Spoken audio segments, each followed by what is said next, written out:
What is going on, everyone? Welcome to the Flyers versus the New Jersey Devils watch party here on the Painted Lines.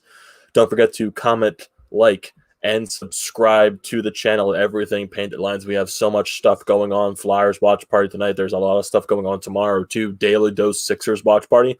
Honestly, there's a lot of stuff going on this week as well, so just don't forget to check out everything. And then when you check out the Painted Lines on Twitter, see their first pinned tweet, and you'll have a link to our public Discord server to where you can just chat with all of us, talk Philadelphia sports, whatever. It's a very fun time. Definitely go and check that out. So we got Philadelphia Flyers versus the New Jersey Devils in New Jersey. And the Flyers, the past few games, has not been really fun to watch at all. The team has just been very, very abysmal. Just overall, very abysmal. Carter Hart not playing up to standards, even though it's not really his fault. And the entire team just being terrible defensively. Just completely overall.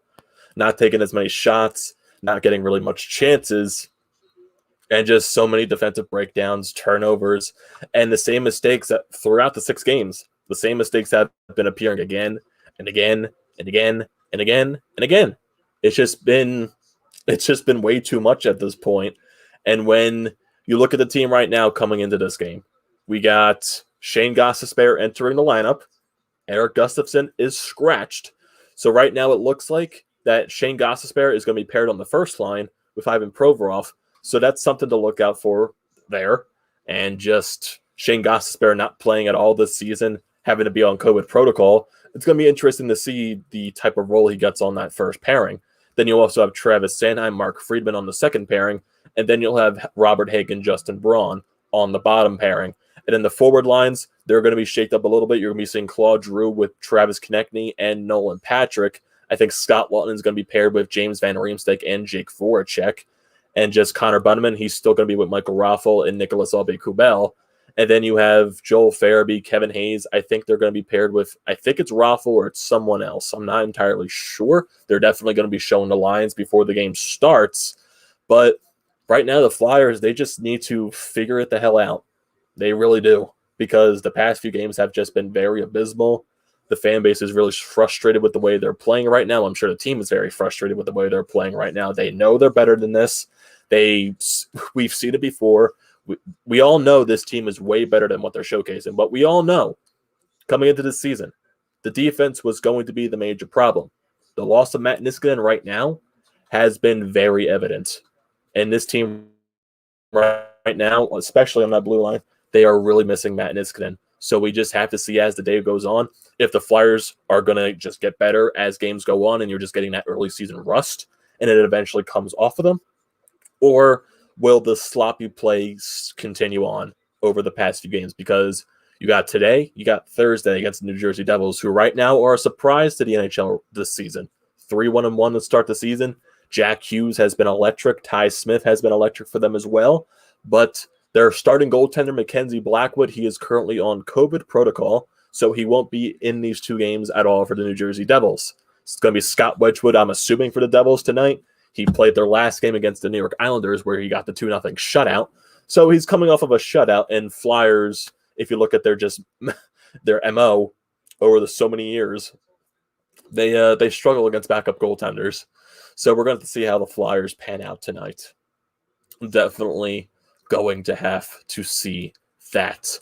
And like I said, don't forget to check out the Painted Lines wherever there are, YouTube, Facebook, and Twitter. Don't forget to follow me on Twitter at Amadeo Gracia 98. Don't forget to check out my YouTube channel as well, TTP Sports. And we're getting very close to Flyers action, having to go through the commercial break a little bit right here. So there's just, I want to get your thoughts to the people that are tuned in right now. I know it's not that many, but why not just get some conversation here in the live chat? I see Alex is here saying, how's it going? How's it going, Alex? Here we go. Like the enthusiasm. So are you guys just right now taking it game by game, seeing what happens, or are you like in the optimism range? Or are you more in the pessimistic range? Like, what are your thoughts on the team right now as the lines appear? So it's going to be Kevin Hayes, JVR, and Jake Voracek, Claude Giroux, Nolan Patrick, Travis Konecny, Scott Laughton, Oscar Lindblom, Joel Farabee, and then Raffl, Bunnaman, and Aube-Kubel will be your forward core. So like I said, I want to get your guys' thoughts on just going into this game. Or are you just taking it one game at a time? Are you in panic mode? Are you pessimistic? Or are you still thinking that the Flyers, you're still a little bit optimistic with the Flyers, just believing that they're going to get more better? We talked about this on the Flyer Up podcast yesterday. Definitely go check that out. And just right now, it's like we think it's not time to panic at all. We still believe that this team is capable of bouncing back and getting better as the season goes along. But one of my major concerns still going throughout the season, it's going to be the defense. So are they going to get better? You know, we all know they're definitely missing Phil Myers and Sean Couturier. That's evident. And these past few games have shown how much those guys, well, especially Sean Couturier, what he means to the team on the forward core. But like we both said as well in the podcast, it doesn't mean the rest of your forwards should be that terrible defensively. So we got to see how they adjust going into the series against the Devils. It's going to be tough because the Devils right now, they're playing with a lot of energy. They're a very young team. But I still feel like there's a lot of flaws with this team as well, just because they're so young, they're so raw, and there's a lot of talent on the Devils. But like I said, they're an incredibly young team, and that's why I don't think the Devils are there just yet. They're still a little bit of their quote unquote retool, quote unquote rebuild mode. So it's going to be a tough task without a doubt. And then you got the Islanders this weekend, and you know the whole situation with the Flyers and the Islanders going back to the playoffs last year. Those two teams do not like each other. The Islanders, they expose the Flyers' weaknesses. So we're going to have to see how the Flyers come into this end of the week at this point. How are they going to fare against the Devils? How are they going to fare against the Islanders? And for me, you have to get at least 3 out of 4 points. I do think 2 wins is mandatory in this series against the Devils because you need to find a way to get better. This team has to be better. We know they're way better than this. So we're just going to have to see what happens. Brian Elliott is going to be your starter in net today, giving Carter Hart the day off. We all know on Saturday's game where at the end he was banging his stick on the post, throwing it across the ice. He was definitely pissed off. Yeah, there's a lot of stuff. He hasn't been playing up to his standards either, but not all his fault either. So bring Brian Elliott in. He's the backup. He'll settle everything down, give Carter Hart a little bit of a break. And Brian Elliott for Carter Hart has been a great mentor for him. So let's see how Brian Elliott fares. He's coming off that shutout against the Buffalo Sabres, and he's looked good to start the season, even though he's only been in one game. So good to see how it pans out there, Shane Gostisbehere. So here's the thing with Shane Gostisbehere. I'm going to get the – right now I'm not expecting too much for him as he is playing his first game this season.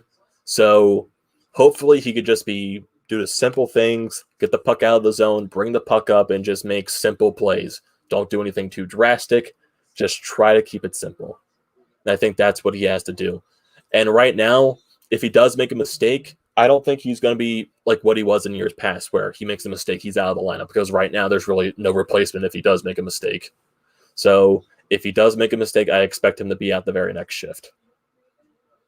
Here we go. Flyers, they started the Giroux, Patrick, and Konechny line. Is that Ghost jumping up in the play already?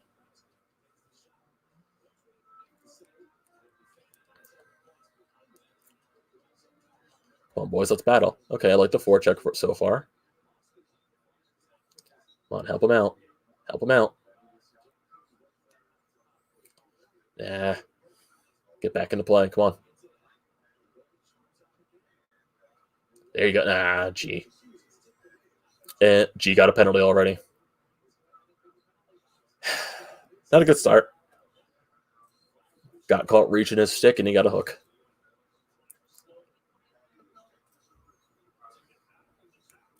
Flyers were slow to get back into the play, and that caused Drew to get the penalty. Yeah, G just flinging his stick everywhere, and he got the hook.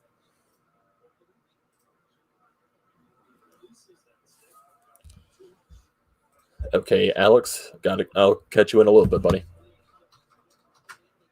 Okay, the Flyers need to find a way to kill up this early power play. Not something you want to start the game with.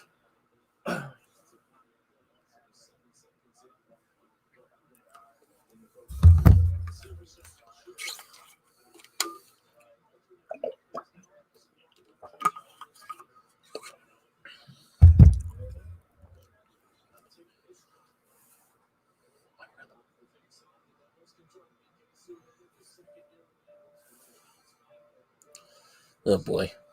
The Devils' power play has actually been good to start the season off, so Flyers got a little bit of run for their money, and Clapper from PK on the point. And Elliott's got it.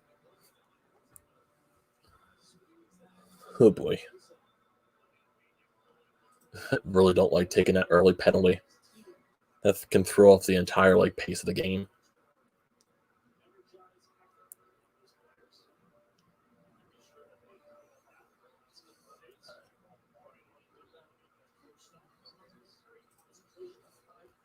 And the Flyers don't win the faceoff, and Devils have possession.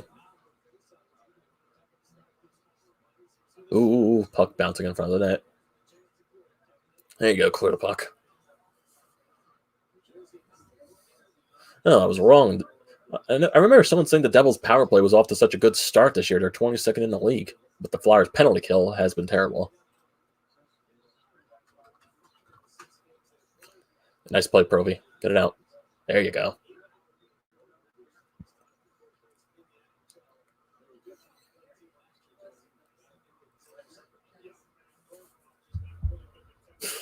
Bobby saying just when you get a great first jump, boom, another stick violation. Yeah, they were slow to get back into the play, and that's what happens. And I got the Devils resetting up. Give him little to no space. Nice save, Elliott. Palmer on the right side, blocked. Come on, that's a penalty right there.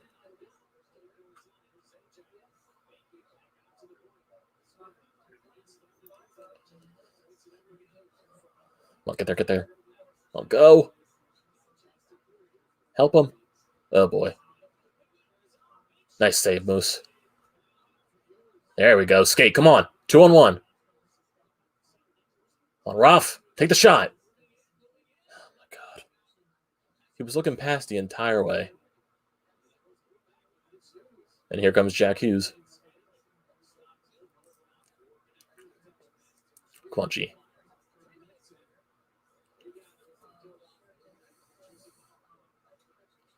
Yeah, that was a bad pass. Come on, help each other out. Battered away by Moose. Nice. Come on, skate it up, boys. You can't be being cute in the neutral zone. You just got to get the puck in. And then you can set up. And no one's there to get the puck on the point.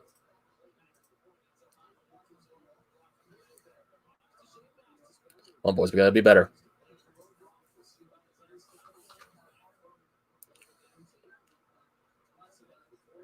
That's not a nice, huh? There you go, Jake. Forecheck.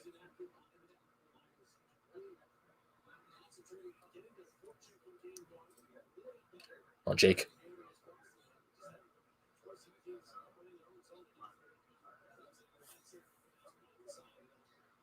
There you go, JVR. Why aren't you taking the shot?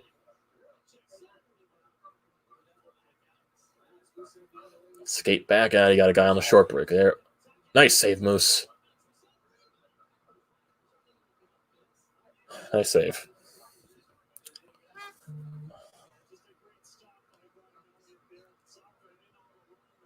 Oh, Moose has come with his game tonight. It's good to know. Who's down the breakaway?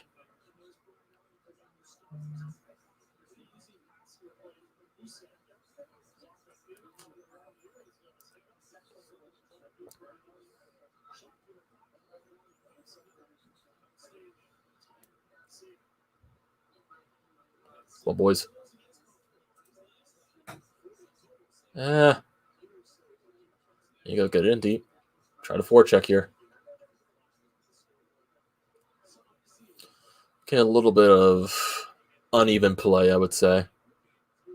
Flyers got a couple of chances, but they're reluctant to take shots once again. And you can tell the Devils have a lot of speed in their game.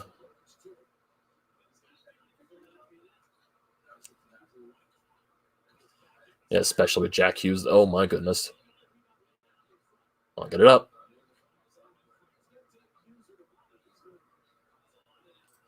Yeah. Can't let Hughes do his thing and got to hit him. Keep the body on him. That's all you got to do.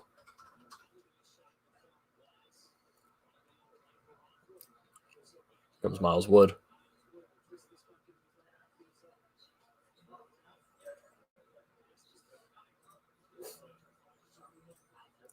Roth, you gotta get it up, buddy.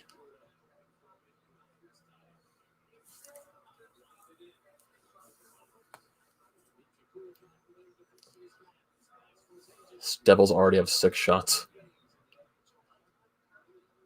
Flyers only have 1. Oh, skate. And it's icing.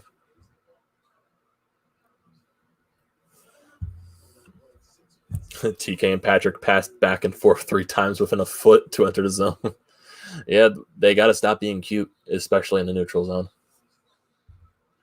Yeah, also one of the things coming into this game as well, Claude Giroux is now the longest tenured captain in Flyers history. 611 games as wearing the C for the Flyers, passes Bobby Clarke.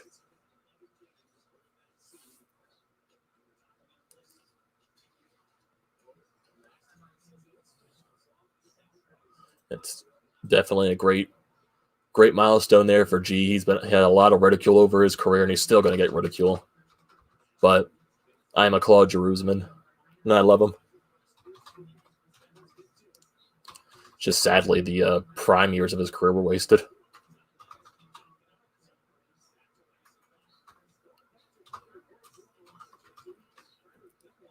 Okay, we're going to be playing it behind our own blue line.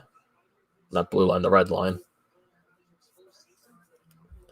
Bobby saying, let's get a win from him, man. Definitely. Get a win for Claude. Nice take, Haven. Come on. Why are we passing it back and forth, Jay? Oh, my goodness. Problem with this team, they're still way too pass happy. Oh, my goodness, the puck is bouncing everywhere.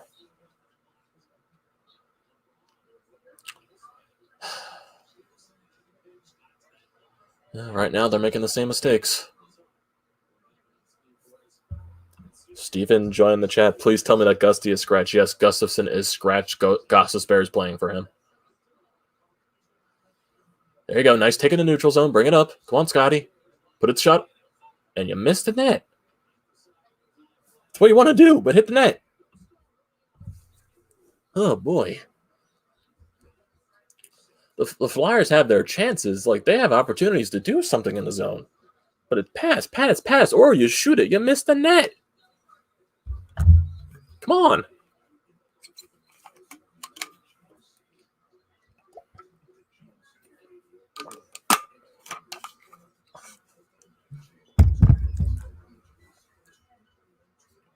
I wonder if any Devils fans are going to join the chat tonight.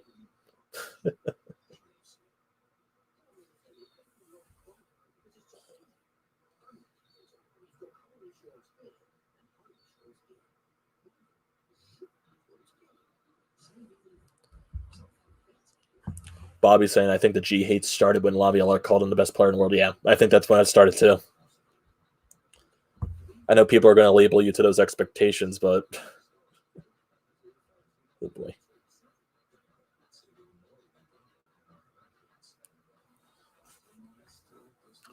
Yeah, some fans just like hold Claude Giroux to this like higher than high level to where people think he's going to be Crosby or McDavid, where he's definitely not that player.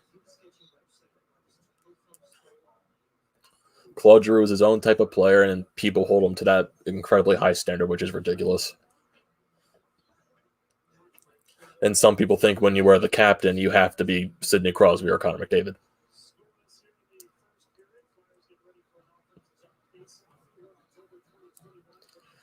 Come on, boys. We got an offensive zone faceoff. Win it and get a puck on the net. That's what you got to do. That's the one thing they've been doing too in the offensive zone. When they win the faceoffs, they don't put the puck on the net. They're trying too much to make the perfect play. They got to get out of that habit.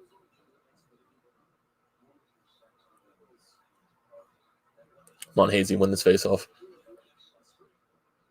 One. Did you get it? No, they didn't. Push on that ghost. There you go. Floater pass wasn't working on the point. Ugh.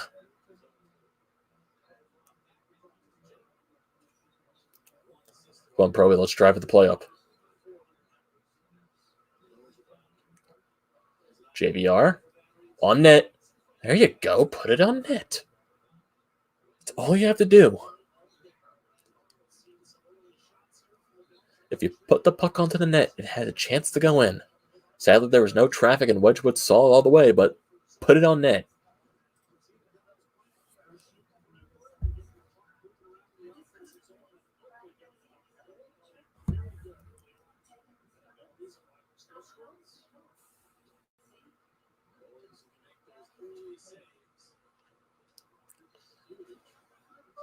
What? What, Joel?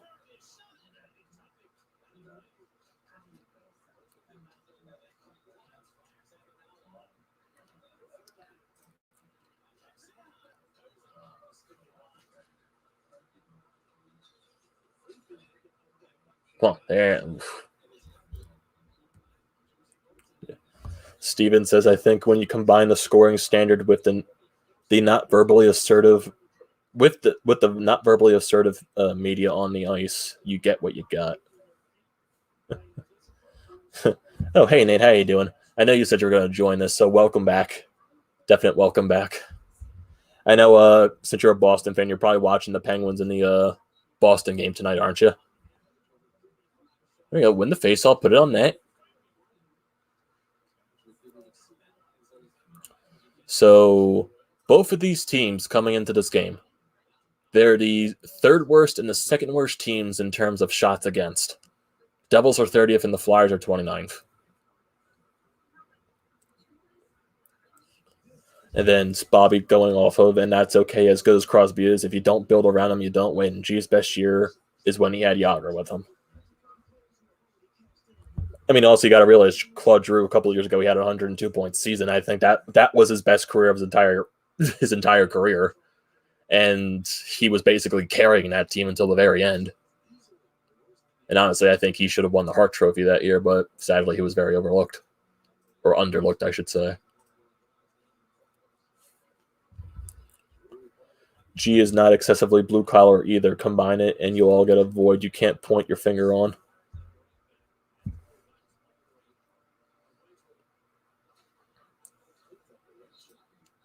Are we just going to stare at the puck? Come on. Yeah, Claude Giroux having to friggin' break the play up. And that's offside. Was that icing? Completely forgot he was the head coach.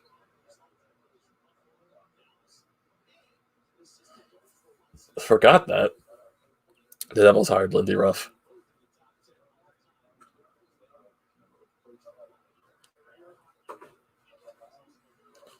Come on, boys. Skate rough. And he loses the puck battle. I'll get back, Braun. Oh, boy. Puck's just going everywhere. Nice save. Did Moose get hard? Moose got a piece of that, or did that just go wide?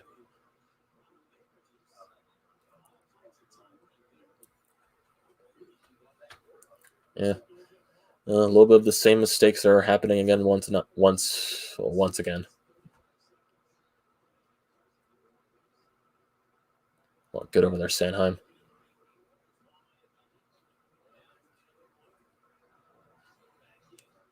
On battle. Got it. Oh my goodness. Hit with a high stick.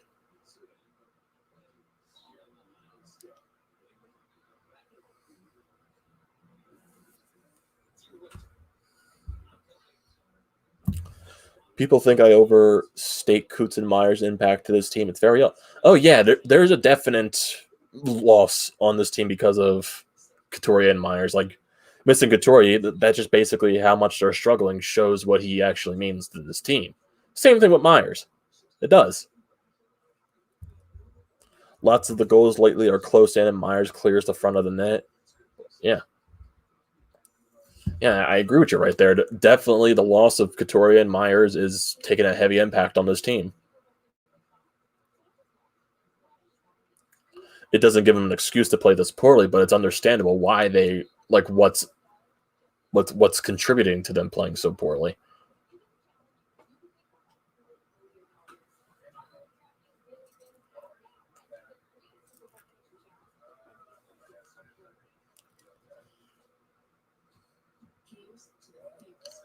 Come on, boys.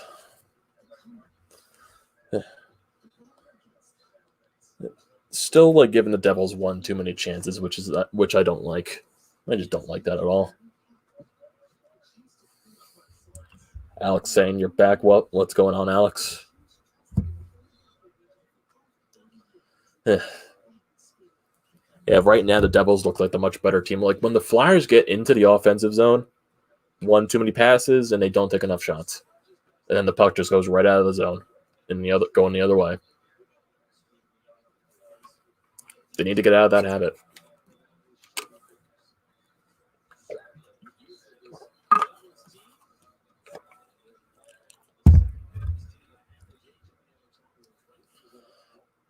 The Devils are the second youngest team in the NHL this season, behind the Rangers. Their average age is 26.3 years old. Interesting.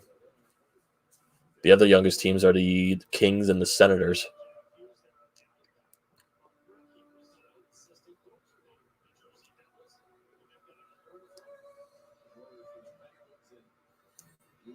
I'll bring it up, Jake. Yeah, get the face off. I'll take that any day of the week.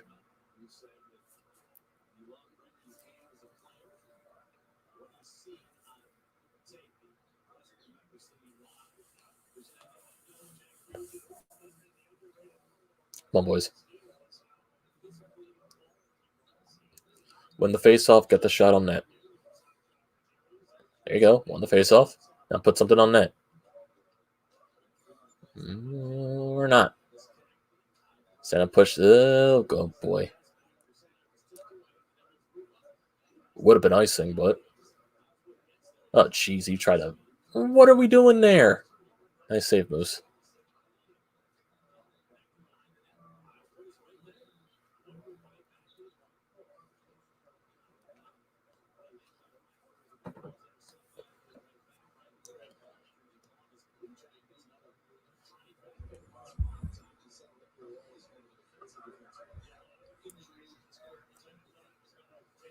I tell you so. Steven saying, I just don't know if it makes more sense to get a true number one defenseman in here or not. We are stuck between York and Zamula not being there yet and getting some stud defensemen. It's a really weird place to be in right now, and we may just have to bite the bullet and play our way through this. I mean, yeah, and I know some people right now are begging Chuck Fletcher to make a trade because right now they think he's failed the offseason because he didn't address the Matt Niskanen situation, and a lot of people think the Gustafsson signing was the replacement to Matt Niskanen. I don't think that is, because if you're going into the offseason right now, well, before the season started, the Flyers didn't have that much cap space. They had to re-sign Phil Myers, and they did.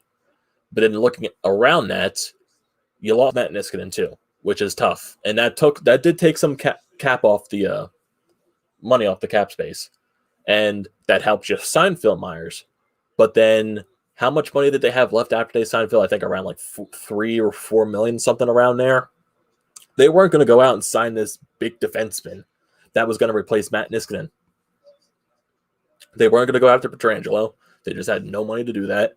They weren't going after Torrey Krug. That's just impossible at this point with those two in terms of their cap space.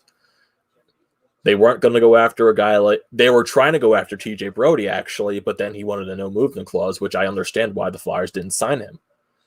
But then some other people are saying go out and trade for someone that could be a top defenseman to replace Matt Niskanen. But then you're talking about giving someone up that's key on the roster. So it's a bunch of mixed stuff going around here. Niskanen's retirement was unexpected, but apparently it was directly after the playoffs. He spoke to Chuck Fletcher and saying, I can't do it anymore. I'm done after this season. So, like, Fletcher knew beforehand. It just wasn't announced until, like, closer to when I think during the fall. So, Fletcher knew like, right after the playoffs ended that Niskanen was going to retire. So, like, yeah, you could put some fault on him right there for not properly addressing the situation. But then also, like, his hands were tied because he had to sign Phil Myers, and you also have so little cap space to work with.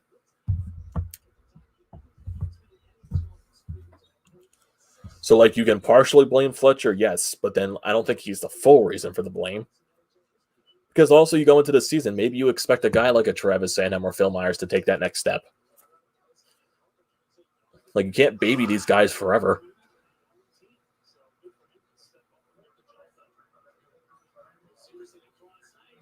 Oh.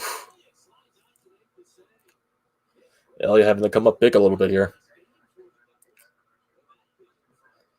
Come on, boys.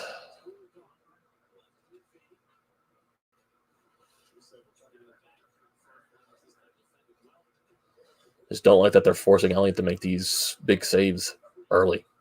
Even though he did that against Buffalo. Can't be doing it too much.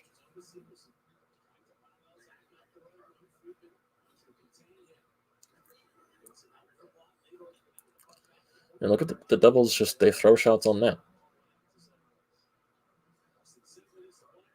Sometimes I forget PK Subban's on this team.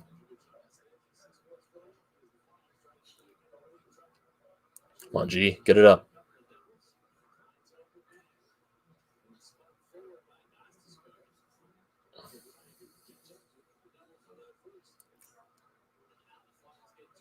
Is there a penalty? Penalty on the Devils. Flyers going to the power play. Is Charlie in here? I need Charlie to say Pico power play.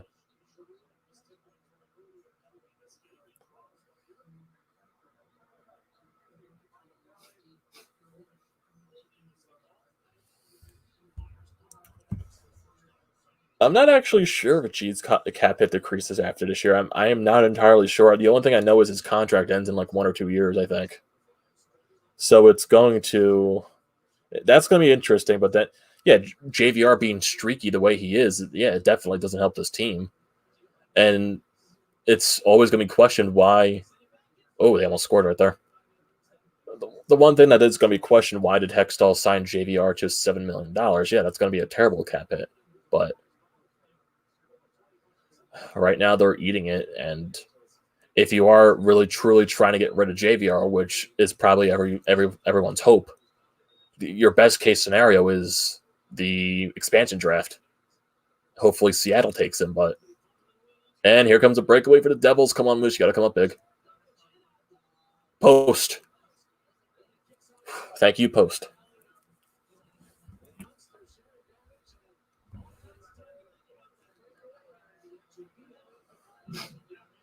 And apparently it was discussed too, because if you remember the Flyers, like in the rumors during the time of the draft, they were in the talks to getting Patrick Laine.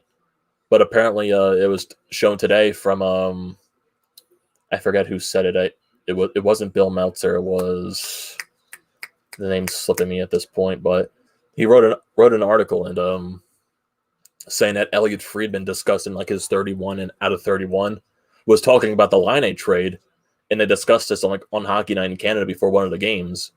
And they said that when Winnipeg was talking to Philadelphia, they were talking about getting Ivan Provorov in the deal for Laine. And that's, hell no, that's not happening. Sure! Was that JVR that deflected it, maybe? Well, I know he shot it, but... Elliott in the post coming up big. You score a power play goal on the other end. Get some momentum right here, boys.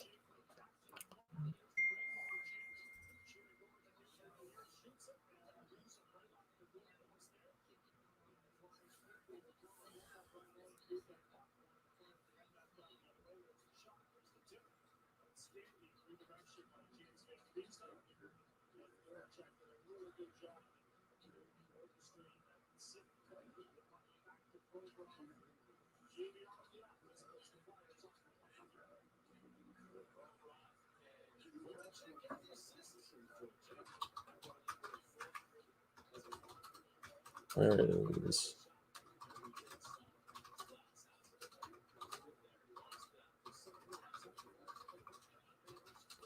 Got that man rush for the Flyers. Put it in.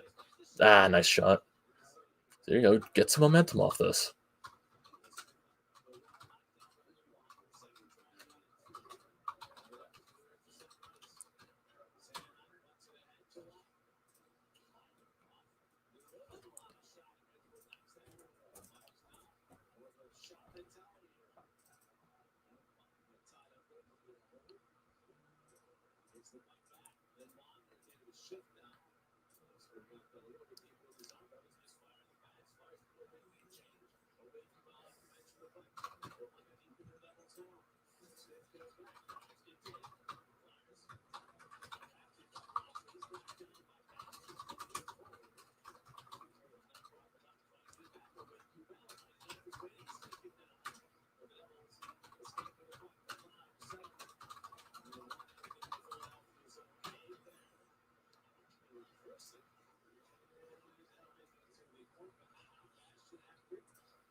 Yeah, sorry for the quietness. I was just texting someone.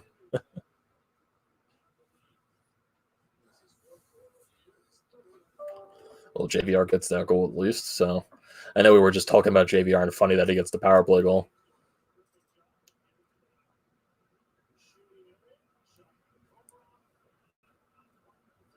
And that was a nice deflection.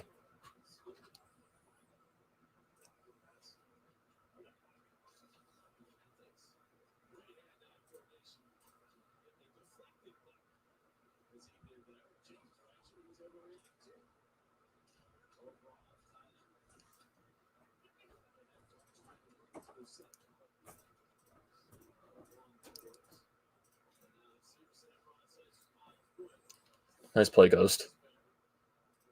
Come on, skate it up, boys. A little too clumped up together for my liking, but that play just got broken up.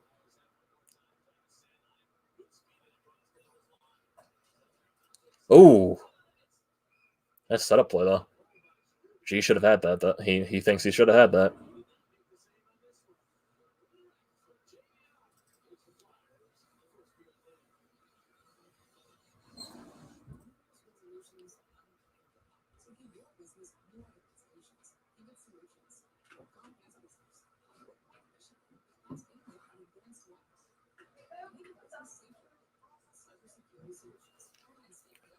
Okay, so the pace for the Flyers is picking up a little bit. That's what I like. They got some momentum off that power play goal. They just needed to bury these couple of chances. Steven saying, I think it looks worse than it is also because Oscar and Nolan still need to reestablish some consistency. Yeah, there's something to talk about there as well. It's just right now as a whole, the defense is going to be the major problem with this team moving forward. And I still think this team is going to make the playoffs regardless, but they're not going anywhere because there's just so many glaring issues.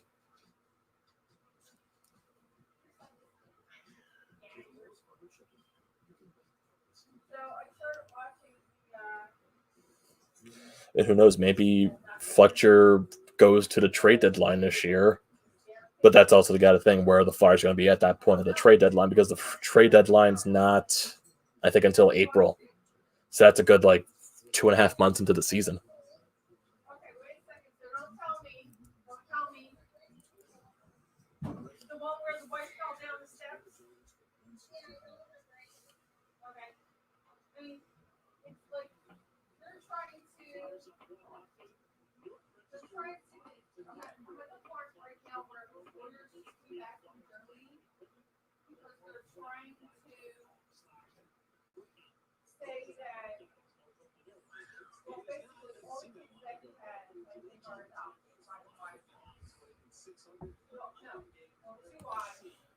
Steven said, healthy, we can definitely make the Eastern Conference Finals with favorable matchups and a Hart headstand. Ugh, that's a little. I wish I had your optimism. I really wish I had that optimism. But with this defense, this team is going nowhere. They need to find a way to address that. And who knows, maybe a guy like a Jorgen Zamula could be the answer. But I think I do think they need that extra veteran guy just to settle it down. Because Braun's not the answer. Gustafson's not the answer. They aren't those types of guys. Definitely get that good veteran guy that's been there. He knows how to get the job done, and he can help these guys out.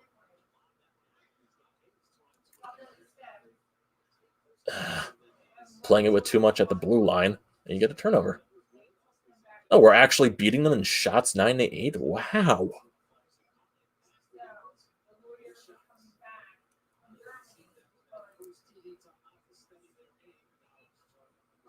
Devils have 0 shots since 9:22 in the first period.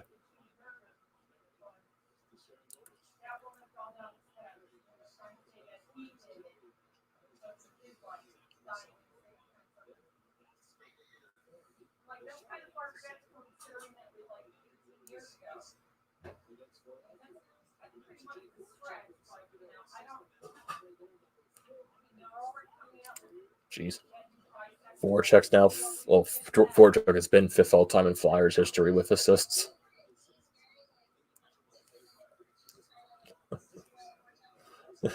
Yeah, I'm like talking back and forth with my buddy right now, and he's saying this team stinks.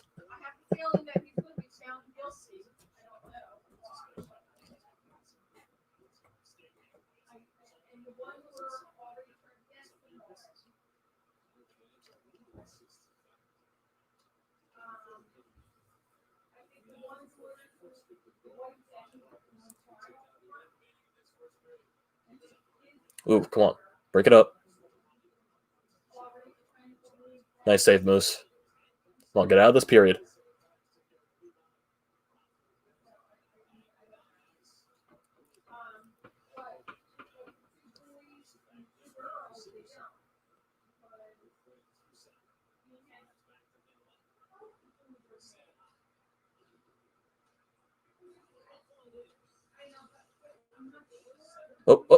Oh boy. Come on, 30 seconds left. Get out of the period.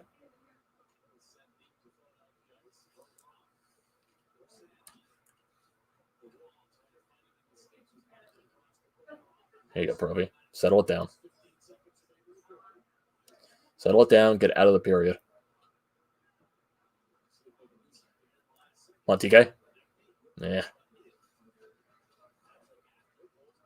Put the shot on net.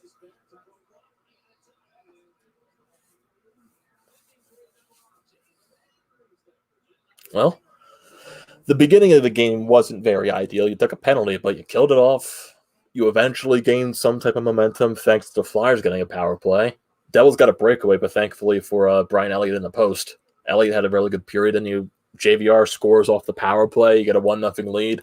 They built some momentum off of that, and they had a much better finish to the period. There's still some mistakes along the way, but much better finish to the period.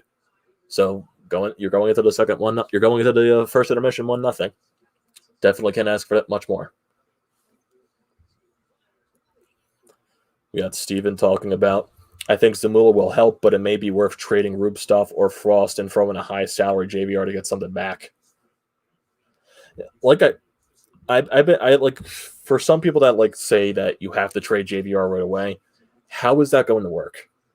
Like I'm not. It's not even saying that you, Steven. It's like just people in general that like want the Flyers to like automatically get JVR out of here for like a bag of pucks.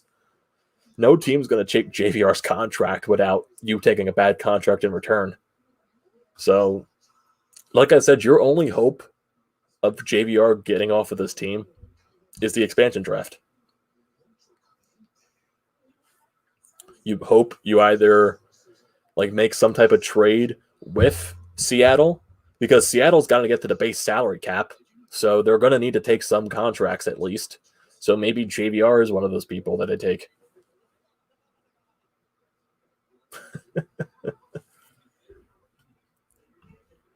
Have to see if Sanheim and or Myers takes another step forward. Yeah, those are the two players that definitely have to take another step forward in their game.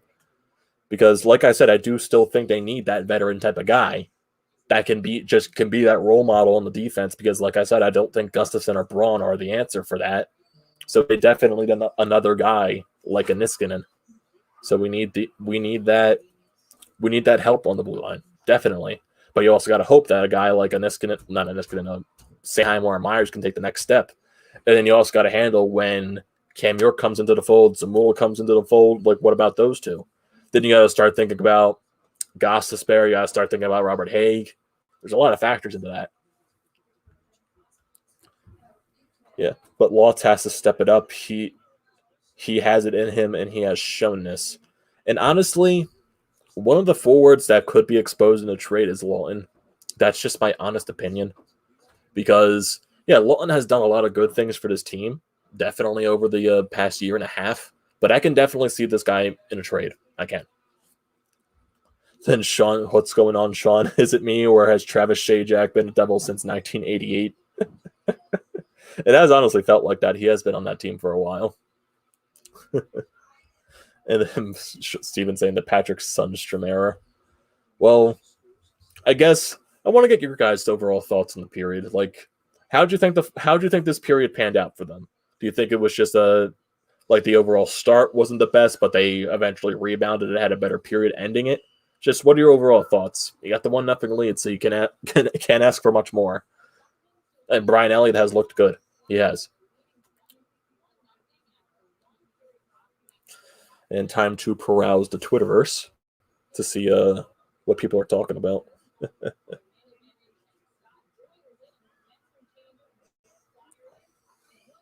Oh my goodness, I'm getting so many notifications right now. Okay. To Twitter. Let's see what people are saying on Twitter.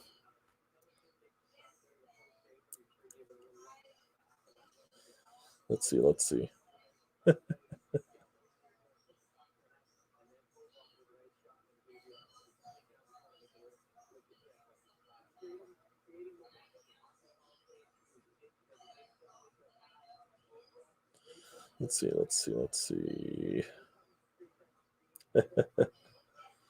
Okay.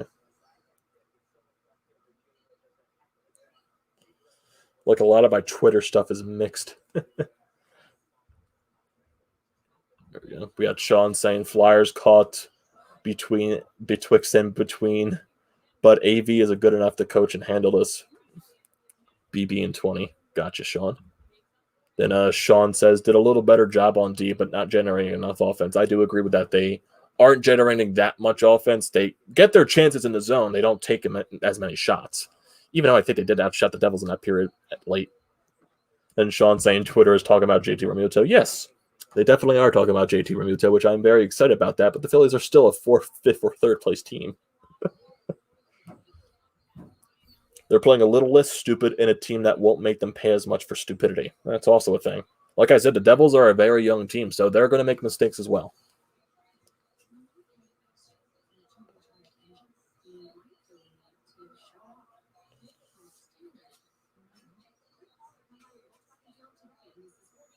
Trying to see.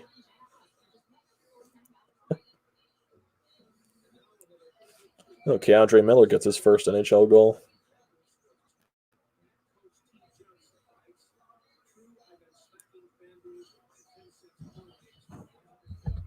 Let's see.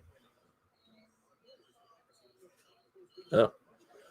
So apparently, if you're looking at trade stuff, it appears that the Blues are discussing defenseman Vince Dunn with other clubs.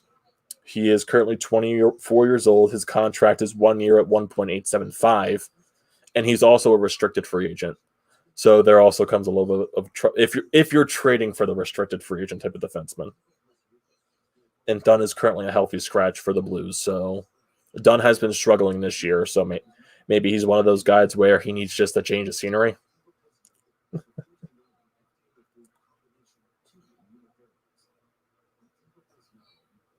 Oh boy. Then Sean say, keep a simple plan, work pucks deep, and force faceoffs against the Devils team that sucks on the faceoffs. Yep. That's what they got to do. They got to somehow force the pace of play. They really do. And Rush Joy says he has a take that would burn down Flyers Twitter. Might need to keep it in the drafts for a bit. So I wonder what that take is.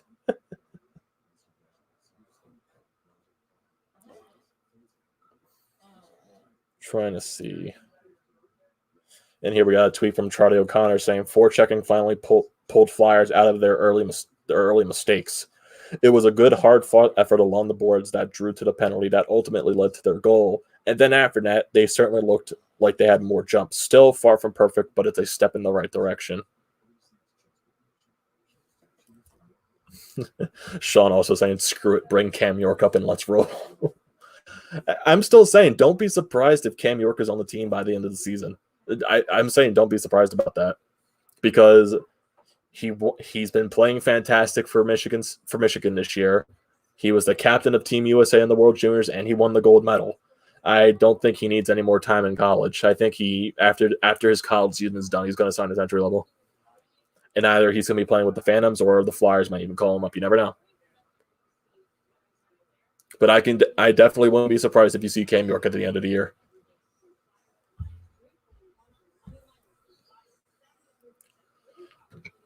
Because right now, I think the Flyers are holding off from Zamula.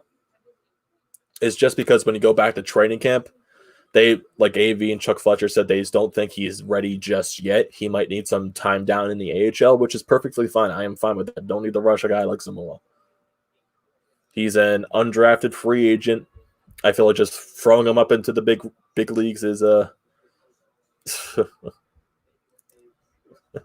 Is York any worse than Braun, Hager, Gustafsson? No, I think York is way better than all three of those guys combined. And he hasn't even played in the NHL yet.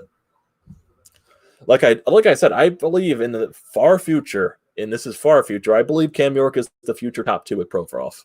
I still firmly believe that. I believe he's going to be a stud. But then there are also some other people that say, oh, we shouldn't be waiting for prospects anymore. We got to make some trades. We got to bring some big guys in. We can't be like going away from trades because we don't want to trade any prospects or anything like that. You can't just make trades to make trades. That's not how it works.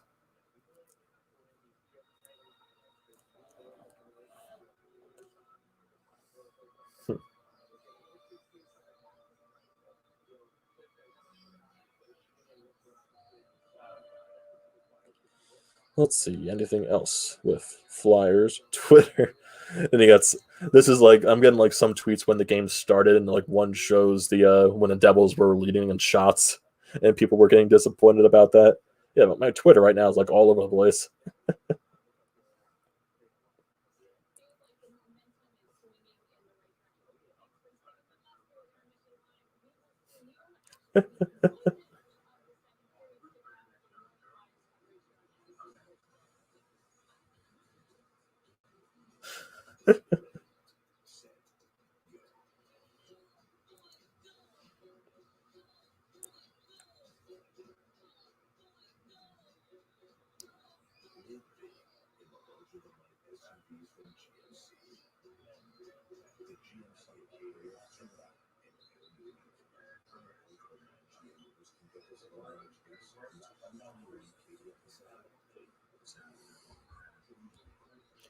Joseph Brown saying, when are we going to see Nico on the ice? You talk about Nico Hischier? I think Nico Hischier he's injured for the Devils. That's why he's not playing. Yeah, I think he was injured like even before the season started. So that's why he's not playing for the Devils.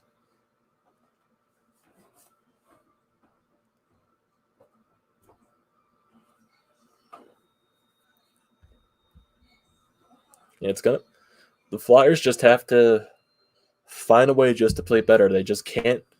Like at the beginning of that period, they found themselves outworked a lot, and that's where the mistakes come in. You got to find a way to just control the pace of play. But the defense is always going to be an issue. That's the thing. The defense is always going to be an issue.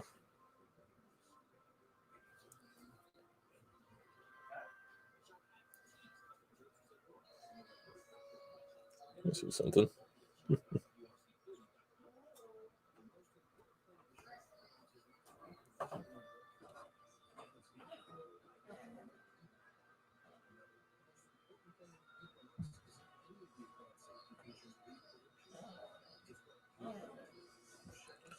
Yeah, I'm not even going to read that comment.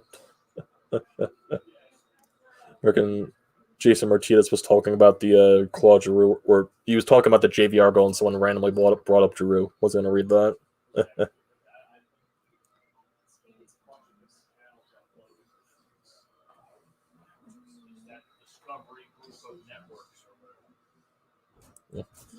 Yeah, here's even another report on that Vince Dunn. Frank Saravelli is on Insider Trading says it's not inevitable, but it certainly seems possible Vince Dunn is on the way out of St. Louis given Berube's comments, and is expected Dunn will be a healthy scratch tonight.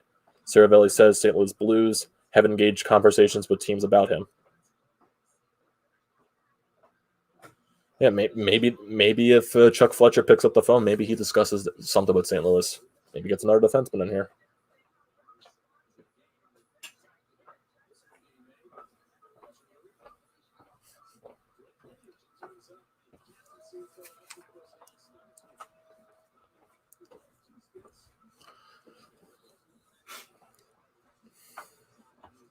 And now they're showing some highlights from Flyers captains throughout history, Dave Poole and Bobby Clarke. Eric Lindros. Bless you. Thank you. Keith Primo. Claude Giroux.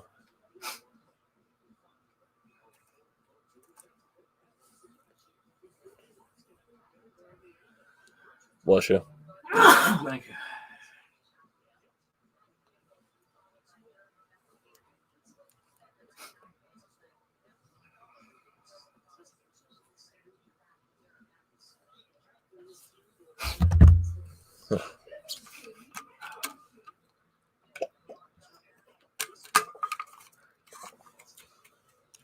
Already showing plays of the game. It's only the first intermission. And I guess because you got to come up with the Brian Elliott save on the breakaway. I did. Unless you got a piece of it, but and it led to a goal for your ways.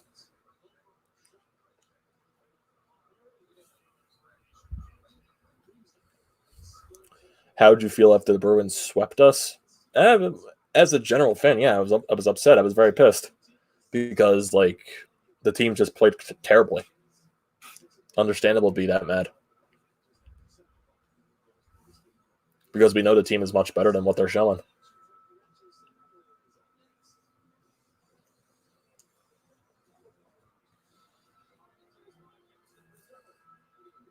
Oof.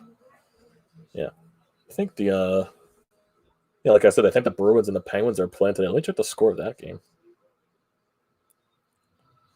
So currently, you have shots on goal for this game are even at 9 apiece. So right now, the Boston Bruins are beating the Penguins 1-0 in their intermission. Rangers are beating Buffalo 2-1. Capitals and Islanders are tied 1-1. Jackets are beating the Panthers 2-1. And then you got so many other games for the rest of the night. You got Chicago and Nashville at 8. Edmonton and Winnipeg at 8. LA and Minnesota at 8. Detroit and Dallas at 8:30. St. Louis and Vegas at 9. Toronto, Calgary at 9. That's going to be a good game. Then San Jose, Colorado at 9. Anaheim, Arizona at 9. And those are your games for the rest of the night.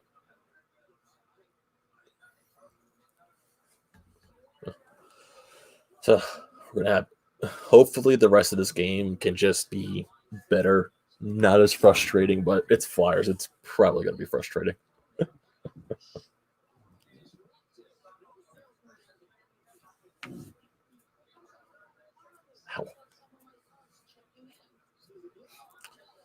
These commercials can't go quick enough.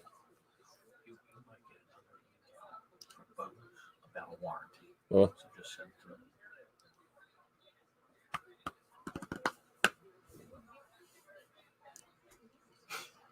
them. Yeah, it's one thing. I want to get your guys' thoughts on this too. Like, I know I said this many times before.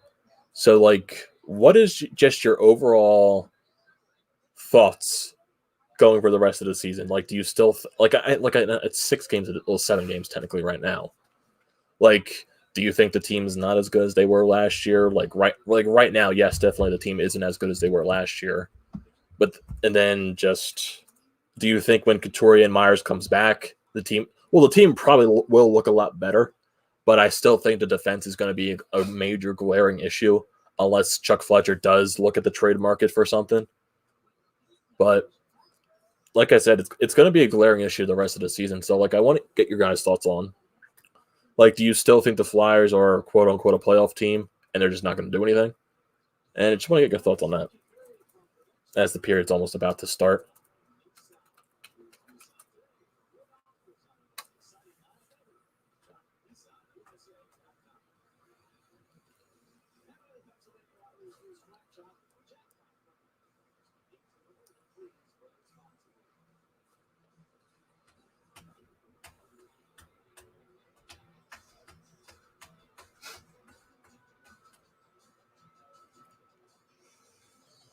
Come on, Barry, let's go. Let's get started. Yeah, definitely. At the end of that first period, the Flyers got a lot better, I would say. But they just can't. They can't have that bad start to the period. They need to find a way to keep that consistency up the rest of the game.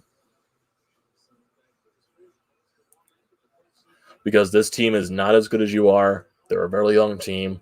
They're weak in a lot of areas. You need to find a way to expose that.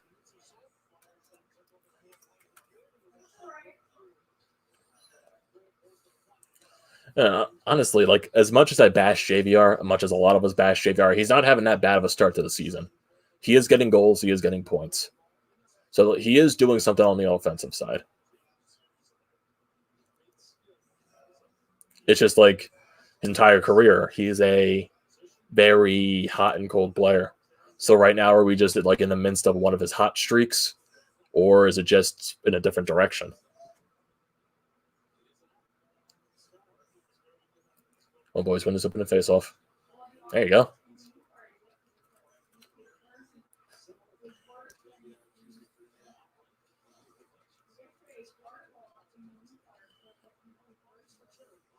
Okay, here are the Devils. Ooh. Got Hughes do with a little deke around Provorov. Is there a penalty on the Devils, or is it on the Flyers? Yeah, Devils are getting a penalty in the offensive zone for them.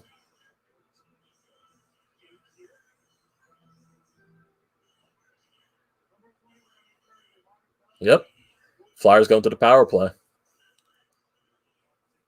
Early power play in the second period. I like it. Let's try to get something in.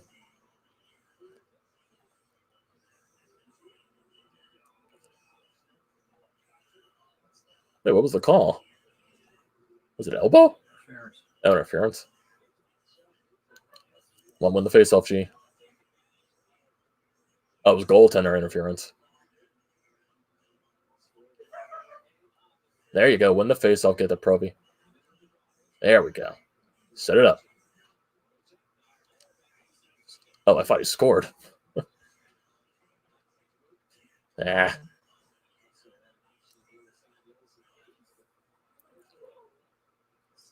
Don't play with the... Oh, my goodness. Come on, let's get the puck up, G. Let's go. Point. Yeah, why is JVR on the point? Okay, he's going to his position. Well, let's find an open man. Try to get pucks on net. Score! Take it with JVR again.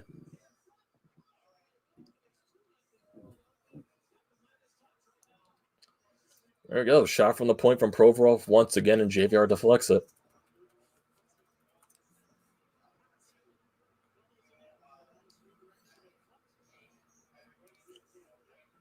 See, that's what he's got to do. Park his ass in front of the net and get deflections.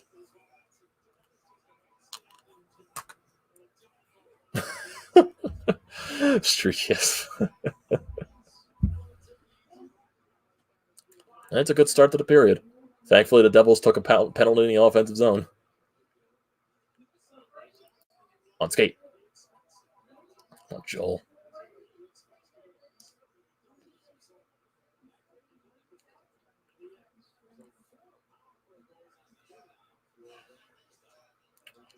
JVR scored 4 times on the power play. That's nice.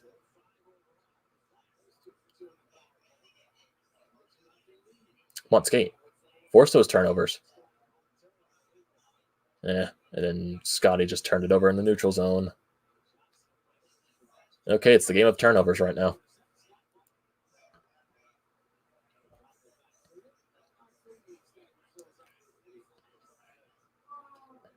Come on, force him to make a move.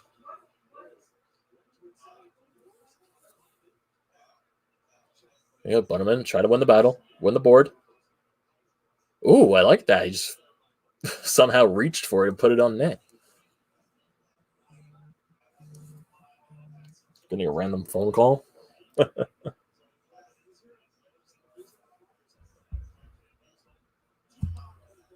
After the injuries, most of us expected a slump. So Bees wins were no big surprise. Just as I expect the Flyers to blow this lead.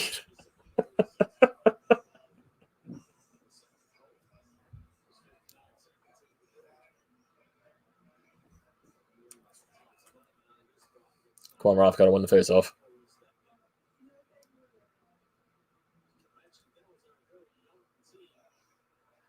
I'll get over there. Damn it.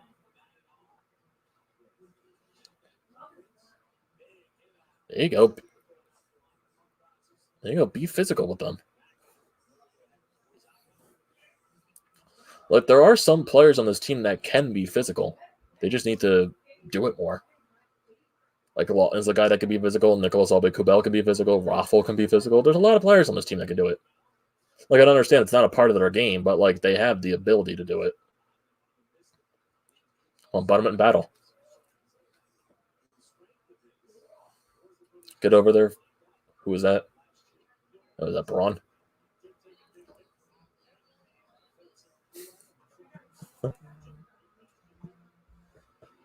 Hey, Mark, how's it going?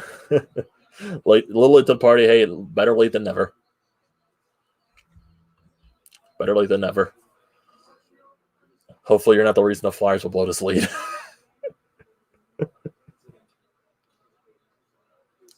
Well, don't play with it behind the net. Come on. Right up. There we go. Skate up. Come on, Patty. G. Point. Not the best pass in the world because he was on his backhand. Oh, my God. Elliott almost fell. Come on, bring it right back up, boys. If you could skate, you almost had a 2-on-1, but you ruined it. Come on, shoot. Well, I like Ghost getting up in the play like that.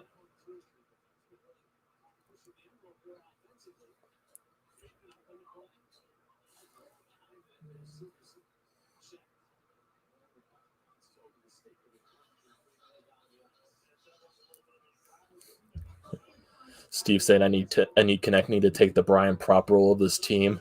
And then Mark saying that the Devils score, I'll leave the chat. Put it in. Okay, they're generating a lot of pressure, which I like. That's something they need to do just to build that confidence. And I do like Ghost joining the rush. That was nice. Come on, put it on net. Ooh, nice save, Wedgwood. Yeah, but they're buzzing right now. They're buzzing.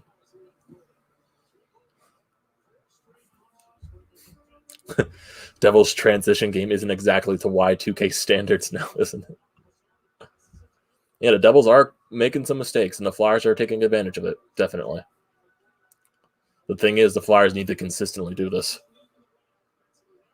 If they can just find a way they can take control of the rest of the game, you'll be fine. Just don't make stupid mistakes. There you go, win the faceoff.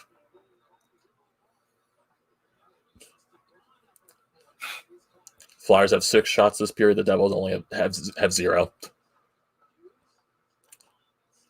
On help Lindblom. And that went out of play.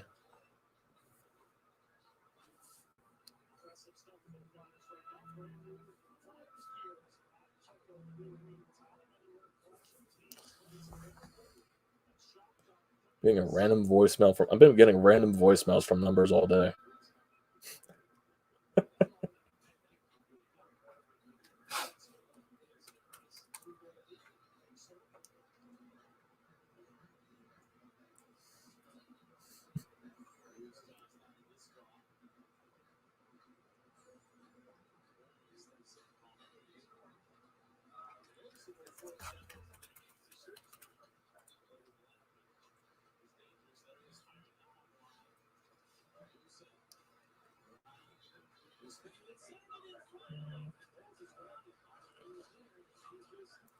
Come on, boys.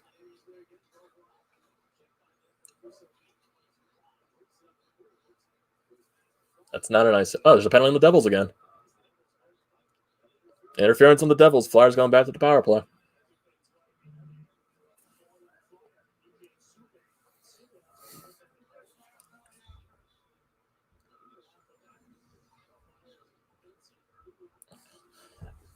Yeah, the Flyers are definitely looking better there in this game. They are. But then you can also put the benefit of the doubt that they're playing the New Jersey Devils, and the Devils aren't that good of a team. But hey, if all it takes for you to play really good against a really bad team just to build confidence, I'm all for it. I'm all for it. Wanted the face off, and you didn't. Okay, let's reset, regroup. JVR hat trick on the power play. Come on. Nah, I'm asking for too much. Get there, G. Jake, to the point. There we go. You're definitely going to be wary about JVR in front of the net. Get there, Provy.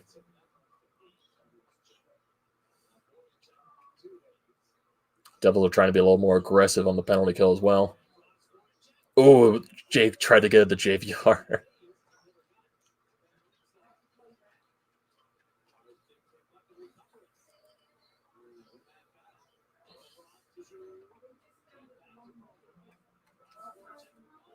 Ooh, Gio couldn't get the shot off. Power play's looking a little bit better, though. They're getting movement. Shot on net, Provy. Ah. He tried to stuff it in.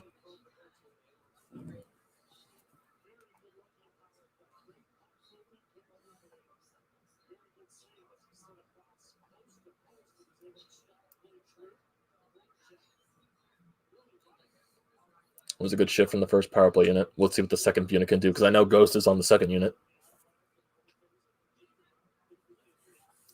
Come on, win this face-off. And Patrick gets thrown out of the face-off. Come on, Konechny. Oh, you won it. Nice. On net. Ooh.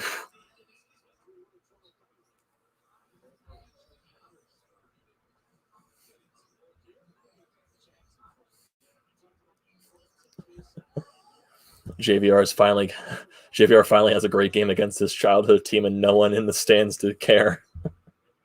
How has Ghost looked? Ghost has looked pretty decent so far. Yeah. Not going to look too deep into this game. It's his first game back. If he has an okay game, fine. I'm fine with that. Just take it one game at a time. I'm not going to look too far into the future with this. Yeah, but definitely compared to Gustafsson, it's a nice change of pace.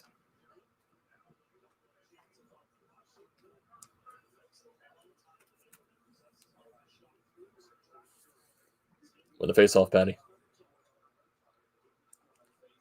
Oh, Sanheim's out there, too. Didn't even realize that. Got Konechny on the point. Get there, TK. There we go. Maybe a little quick setup right here. You got a shot on? Ooh, nice save, Wedgwood. Getting a little rough.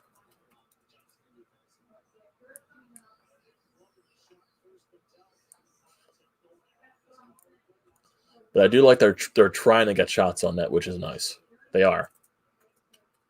Previous games on the power play, they were maybe doing like one too many setups to try to get the same play going over and over again, but they're taking shots, and I like that.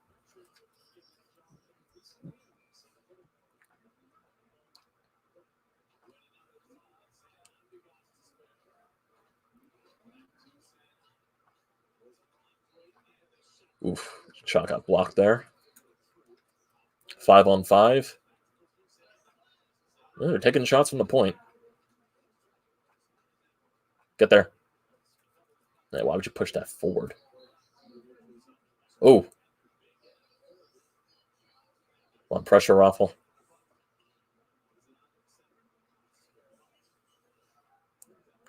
That would have been offside.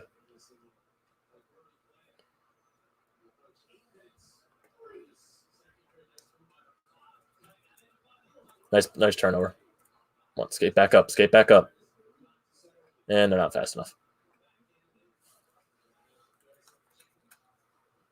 Sounds like their audio was echoing a little bit.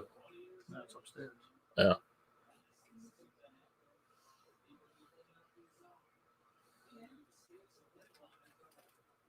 Get back, and that's a nice thing. It's a very quick start to the period, though.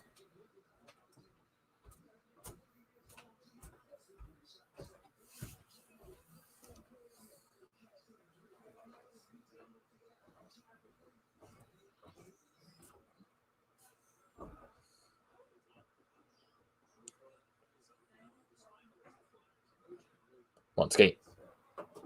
Get in there, Nick.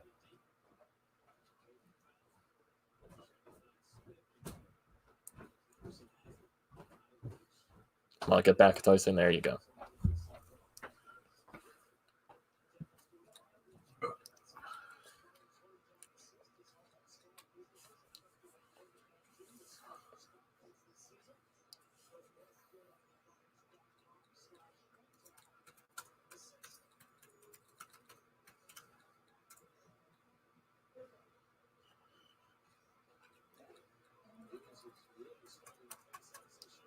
Come on, boys.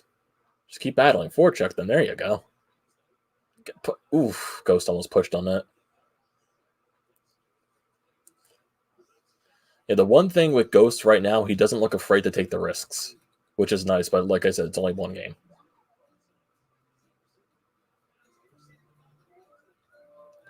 Let's get up. Turned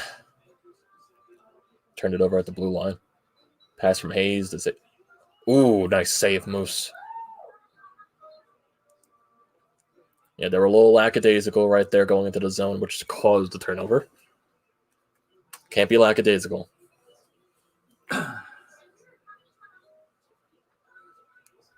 Can't be too lazy. That was a nice play by them. Ooh, toe saved by Elliott.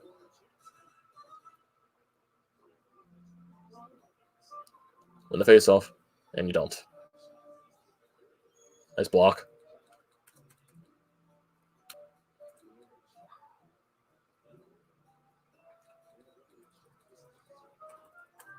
There you go, get the puck out. The puck out, Hayes. Penalty. It's on the Devils again. Flyers going back to the power play. Yeah, we're drawing penalties. I like that. And it's Subban. There you go, Jake, draw the penalty. I like that.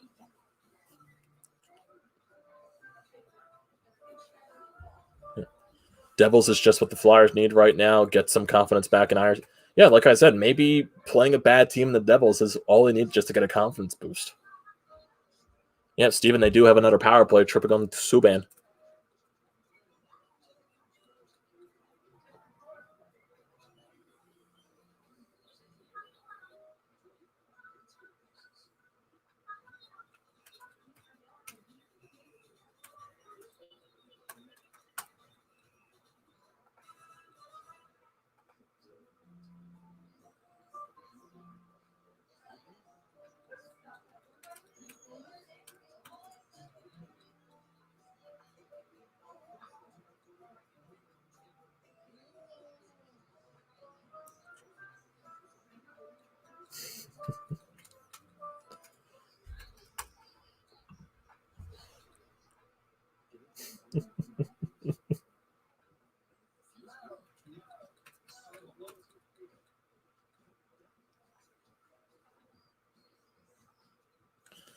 Yeah, the one thing that's different from this game, the defensemen are very active in the play, which was something they were lacking this year.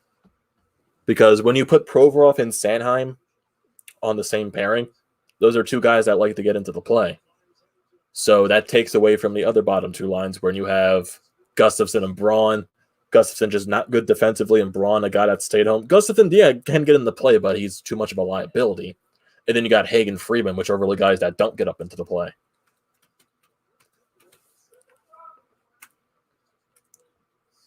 Yeah, so the defensemen are definitely more active in tonight's game. Even though you have Ghost and Provorov on the same line. Well, win the faceoff, G.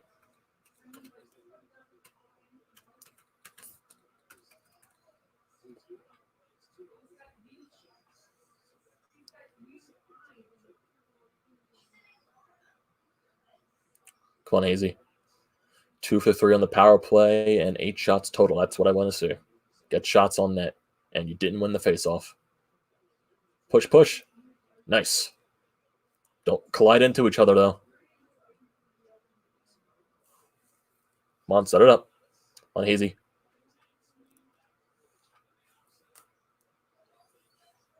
Javier in front. Ooh, tried to get it to G.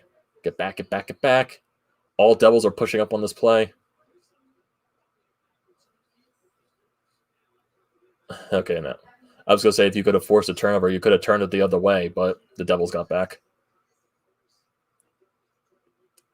On G. Someone's got to be there.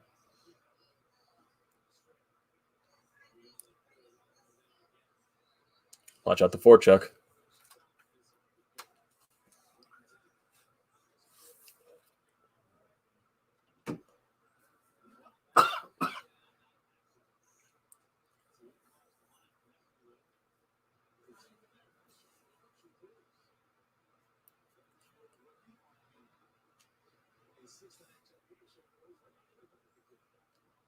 On skate, boys. On Patty. To the point. Okay, Ghost, let's see what you can do. The pass was a little too hard. Okay, not the best of power plays. Devils adjusted a little bit.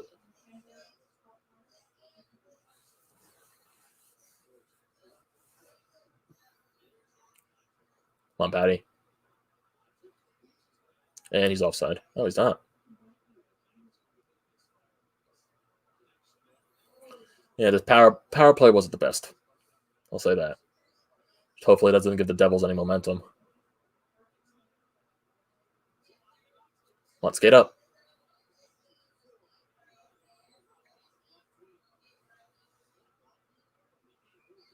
Okay, that went on net somehow.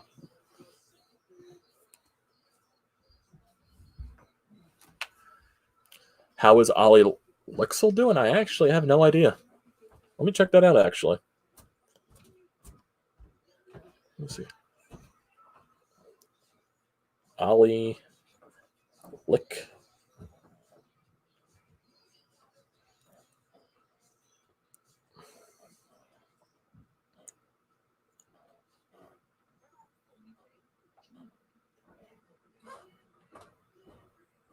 Currently, right now, he is playing in the SHL. He's played 29 games so far, and he has 10 points, 4 goals, and 6 assists. And he is a +8. No, that's penalty minutes. He has 8 penalty minutes this season. So, honestly, I guess not a bad start for him in the SHL. 21 years old. He's a winger or a center, 5'11". When was he drafted? I honestly forgot this. He was drafted 168th overall by the Flyers, okay, in 2017.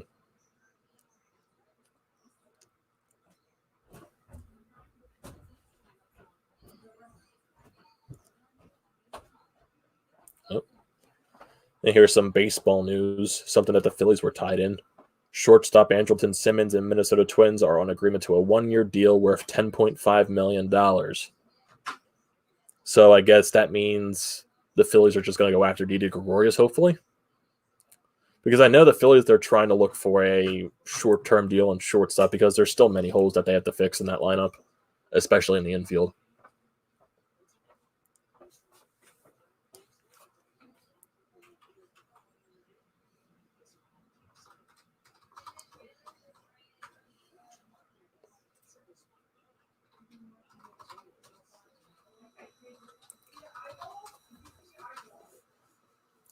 Come on, boys, let's just keep the consistency.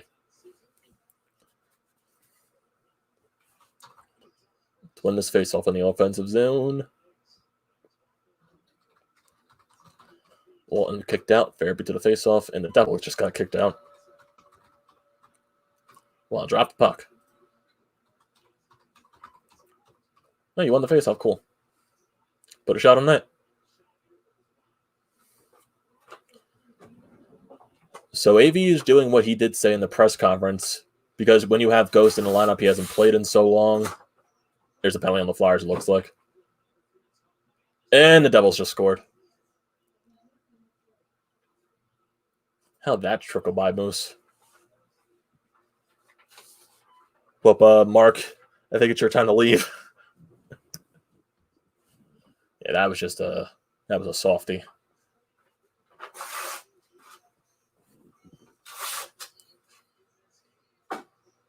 McLeod. McLeod. So dump it into the zone. Yeah, Provorov battling, and he did take a penalty at that point. How the hell did that puck go in? Yeah, just trickled by Moose.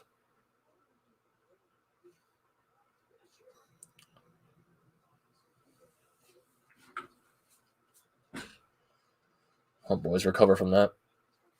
Don't let the Devils get any type of momentum. There you go. Get the puck out. Skate, skate, skate, skate. Get around them. Get around them. Come on. Damn it.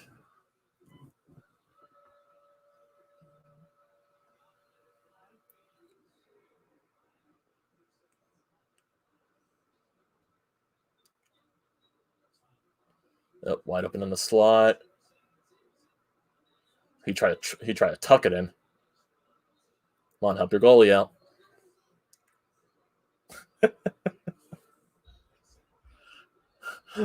I know when I'm not wanted.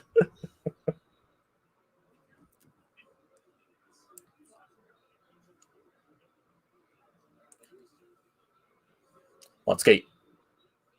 On Jake, put it on net.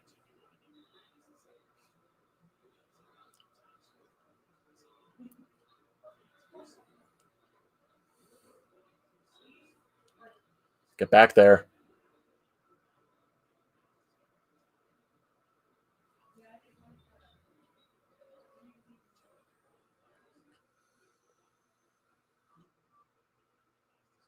Nah. A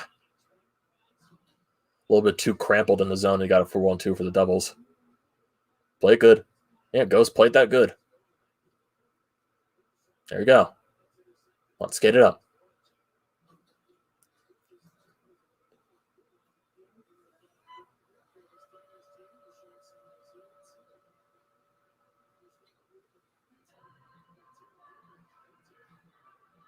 Well, get that puck.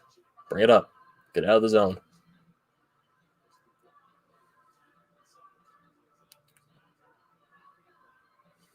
Put it on net. Keep it deep. Keep it deep.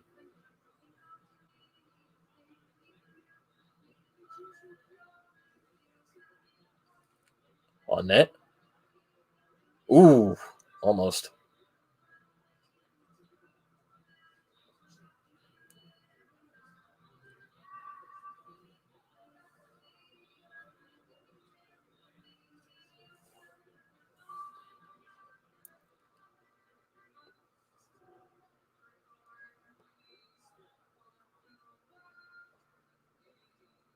I'll get back there.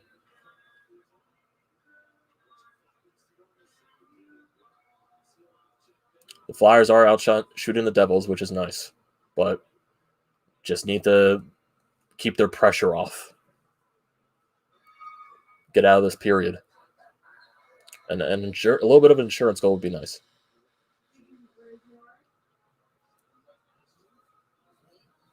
It's offside. Going through another commercial break. Here we go with a Ghost turnover. Yeah, he did turn the puck over a lot, but what I liked from that is he got back defensively and he took away the play. He made a nice defensive play on the back end.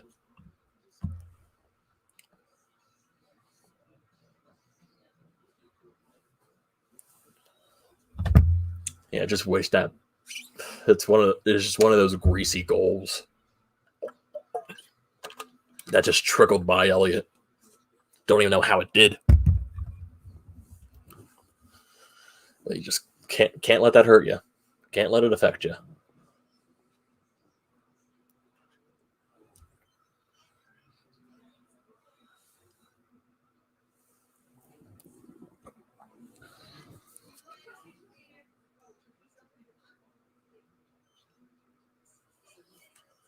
Okay, back to the perusing of Twitter to see how much people are complaining.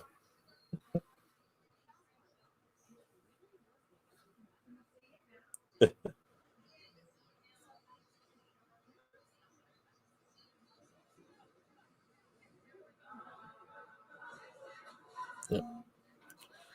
And apparently that was McLeod's first NHL goal. So you can add another player to the list that has scored their first career NHL goal against the Flyers.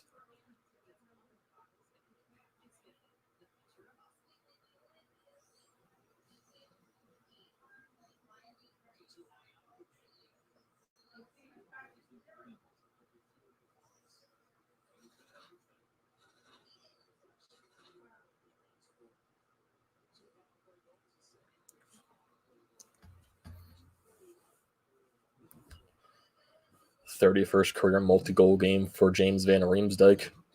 Come on, boys. We just got to get it back up. We can't be allowing the Devils to get too many chances.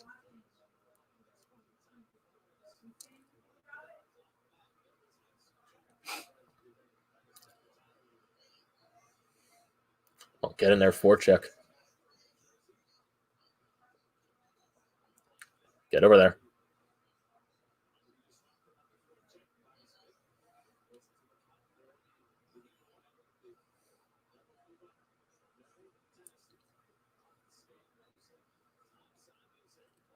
Yeah, I wish there was someone up in the play.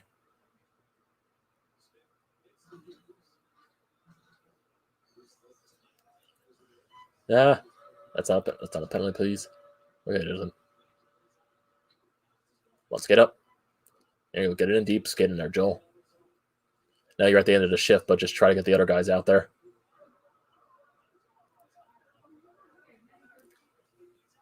Right, get the rough.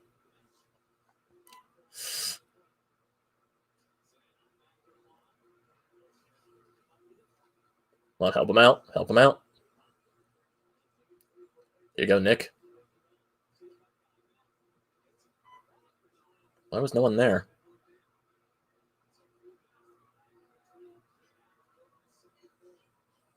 3.5 minutes left. Oh, too much with the stretch passes, boys. A little 3-on-2 for the Devils. Oh, I don't like that. And high game.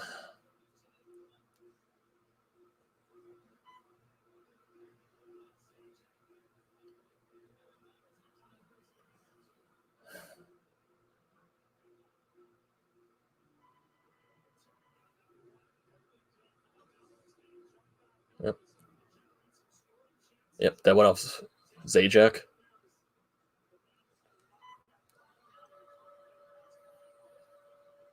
Let them back into the game.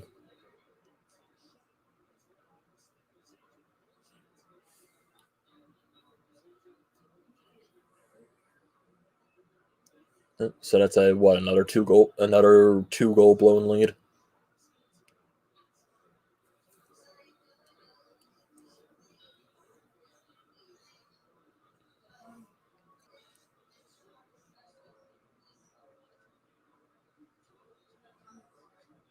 And that's changed the mood entirely for this game.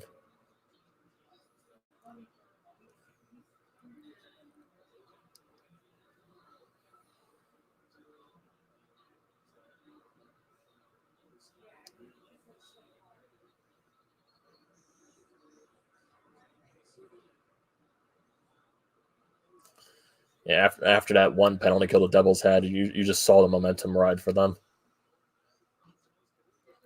Patrick.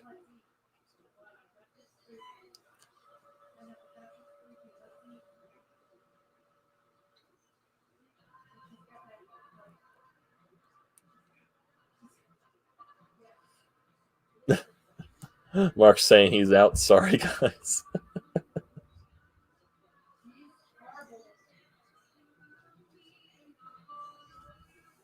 Flyers had 12 shots this period, but the Devils tied the game on 6.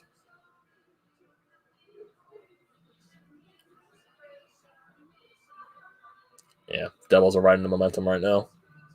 Flyers are breaking down a lot. Not looking good.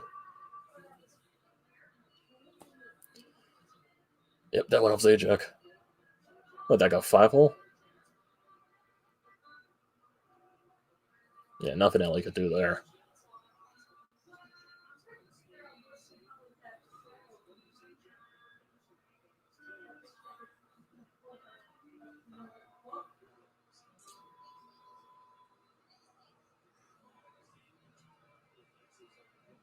Get up.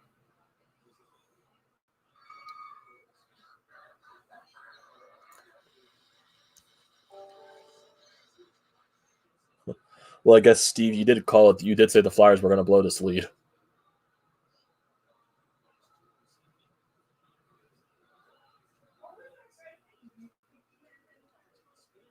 Yeah.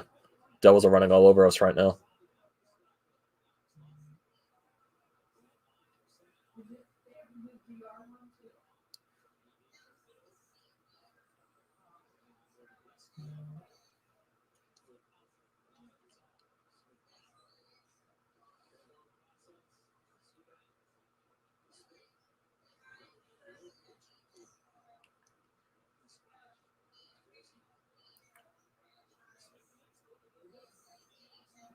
Jeez.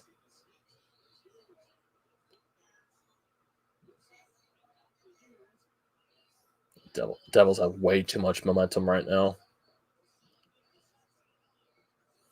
Breaking down, boys. Come from the point, save Elliott. Yep, now we're seeing signs of the games from Boston.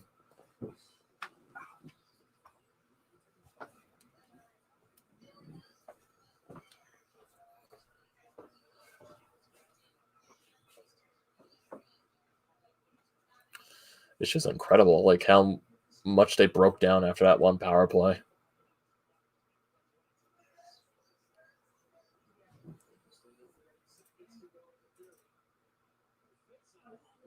Got Palmieri off the face-off.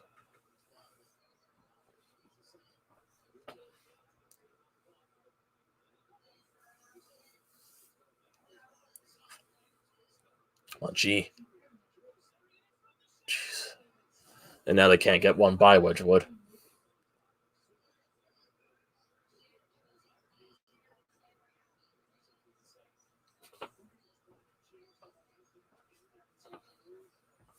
I did like that play from Drew, though.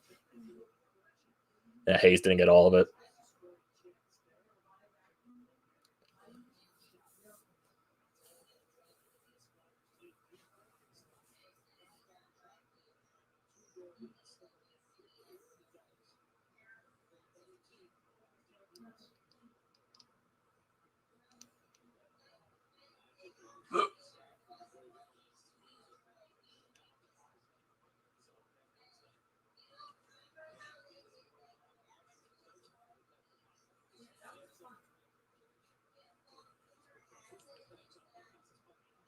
Three seconds left in the face. You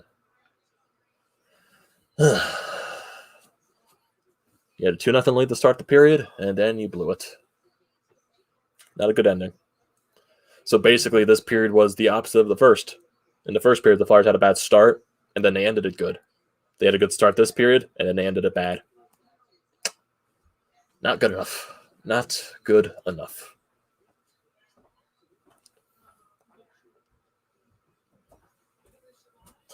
Man, if they lose this game, my entire viewpoint's going to change. It is. Because in my opinion, this isn't a game you should be losing. And I said it. I've said it multiple times myself. I've said it on my videos. I've said if they lose, if they play like this against the Devils, if they continue to play the same way against the Devils, gotta start thinking about some changes, possibly even major ones, because this is unacceptable. It's unacceptable how bad the defense has been playing. It's unacceptable how much we just broke down at the end of that period. And how much, even though the shots were taking more shots this game, which is a nice change of pace, and we got both of our goals were scored because JVR got good deflections on the power play. 5-on-5, the offense hasn't been, I would say, that good.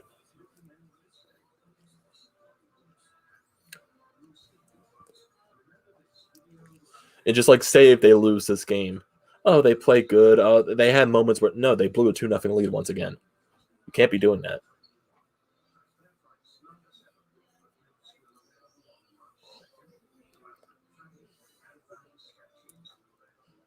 Because like every game that continues to happen from here on out, optimism starts to go down and down and down and down and down. I know they miss Coots. I know they miss Myers. It's not acceptable to be playing like this. It's not. And the more that I think about it, and I've said it many times before too, this team's just not good enough.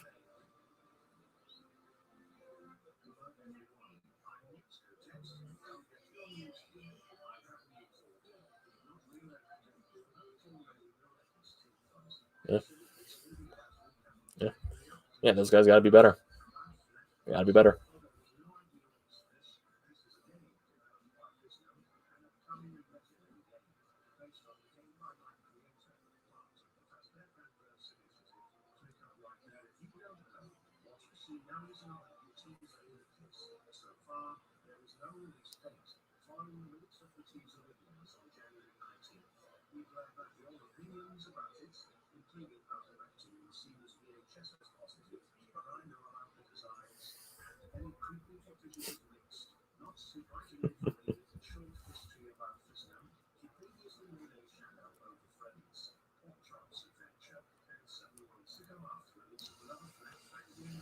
And like when I say like change has to happen, I'm not saying like, oh, you gotta trade away the entire damn team, because no, that's not realistic. That's not how things work. It's not trade away the entire team and just break everything down. It's not how things work. Maybe make one trade, you bring in someone just to help the blue line. You gotta do something. You can't just like at this point play the course if you do lose this game.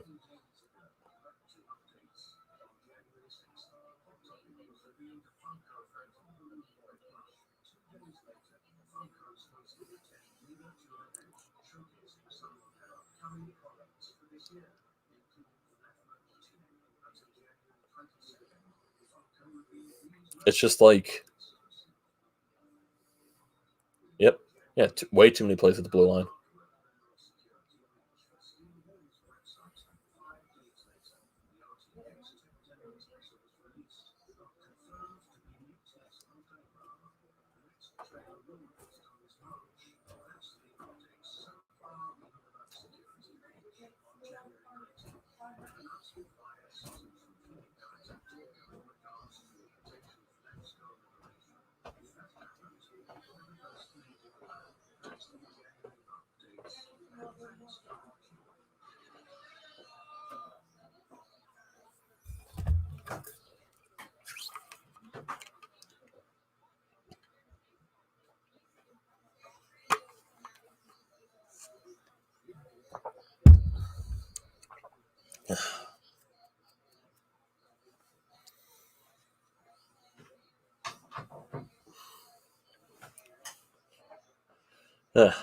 Honestly, I think silence is the perfect response to this.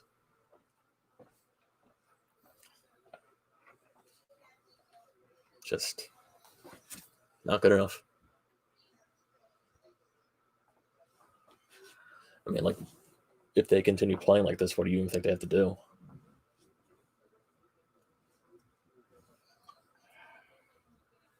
If they continue playing like this, don't make a move. It's basically the same team as last year, so it's except for Niskanen. But the defense is a lot worse. Well, like I know they're missing Myers, but playing like this is just, they can't be playing like this. I know they miss Couturier, but that doesn't excuse like 12 other guys for playing poorly defensively.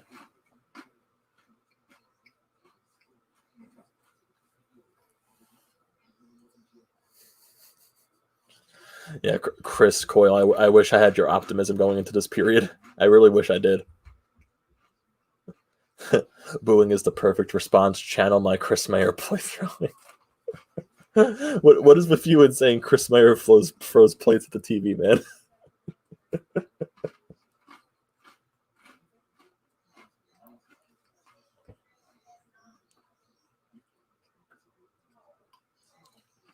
Because that's the thing. Who would you even consider trading off the roster? what? If you do make a trade for something to help, like what would you trade away? May not be from the roster, maybe from down to Myers. I mean, would you consider getting rid of Frost? I know right now he's got a dislocated shoulder, but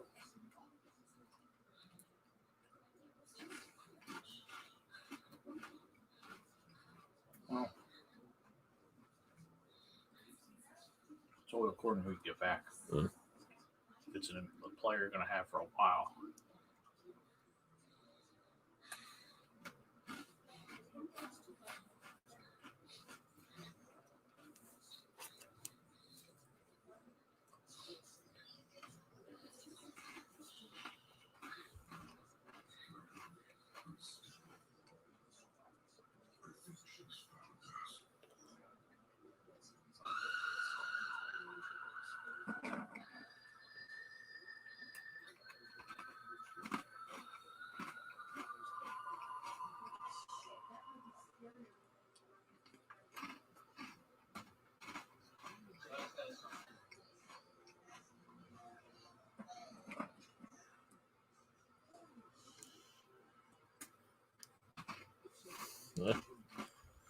Yeah, they're not playing good enough.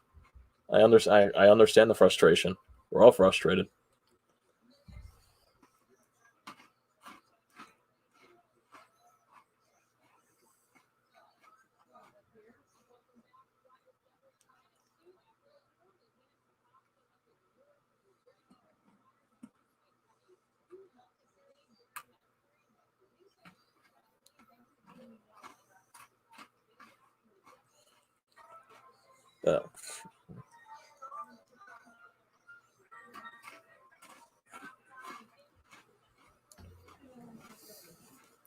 Oh, I would agree with you, Sean. Definitely the next goal wins the game. That's what I feel. It just depends on how the period's going. It depends on the start of the period. If the Flyers come out with more of the lazy effort, just making way too many mistakes, they're going to lose this game. They'll be lucky to get it to overtime. And you shouldn't be playing like this against the Devils. I know the Devils had a hot start to the season, but they're not a good team.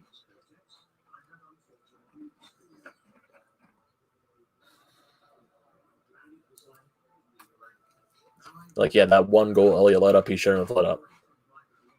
But also, you got to handle the turnovers in the neutral zone going into the offensive zone.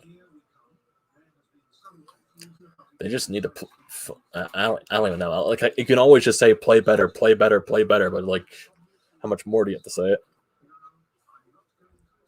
it? Steven says, I have a feeling both teams score at least 2 goals this period. Sloppy. If the Flyers score, you predict Konechny's going to. Okay. Now, I want to throw the question to you guys. Say if the Flyers continue this play and they are forced to make a move. Specifically say that they want to go out and get a defenseman that can help this team. Who would you consider trading off of the roster, if any? Like, do you trade someone on the roster, or do you consider giving up a prospect? This guy from Sportsnet? Yeah. Eric Francis says Goudreau destined for Philly. I know. I've seen that. I don't know if that means like he's destined by a trade or just destined when he goes into free agency. I've heard that many times. When's his free agency? I think the same year as Couturier and Giroux. I think there's still the opinion that he could come here and trade.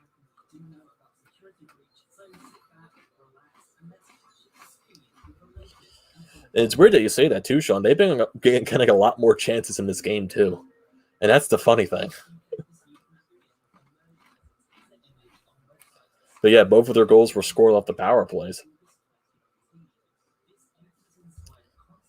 So you're willing to get rid of Frost, Patrick, or Farabee in a trade? I would say the only untouchable there is Farabee, in my opinion. Like, I understand Patrick. Like, people want to keep him, but like if he's attractable somewhere and you can get rid of him, I'd consider it. Same thing with Frost. I would. I think Farabee still has something that he can hit for some reason. He's just been invisible these games. And in my opinion, I think he just can't be playing on the bottom line. And that sometimes they're doing that.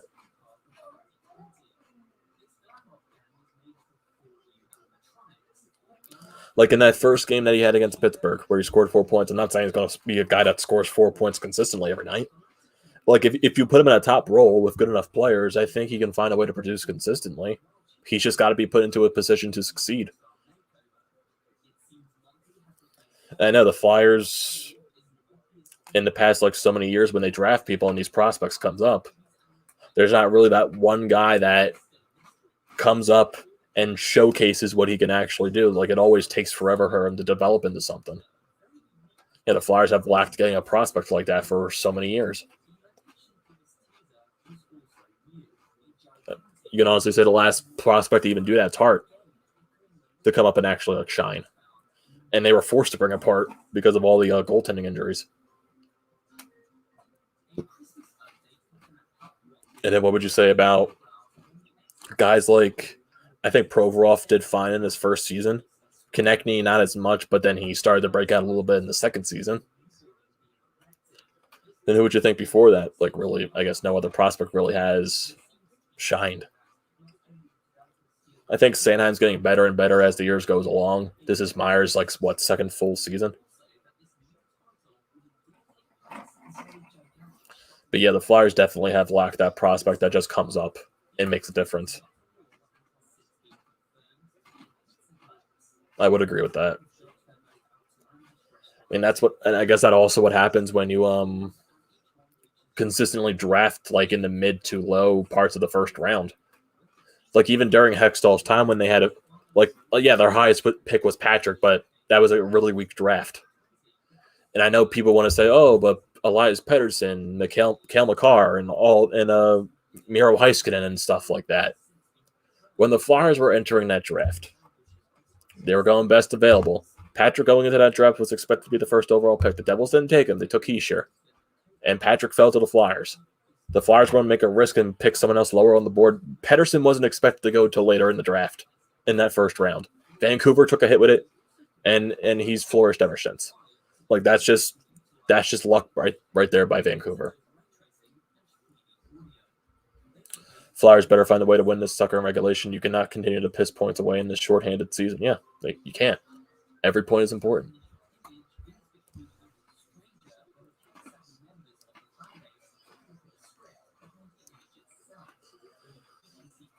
And it's like, sadly, yeah, the Flyers got the high overall pick and probably one of the weaker drafts in recent history.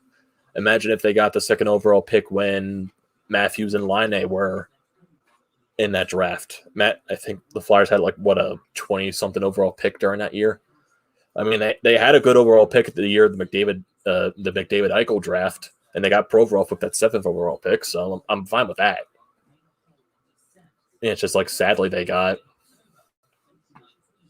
the high overall pick in a worse draft.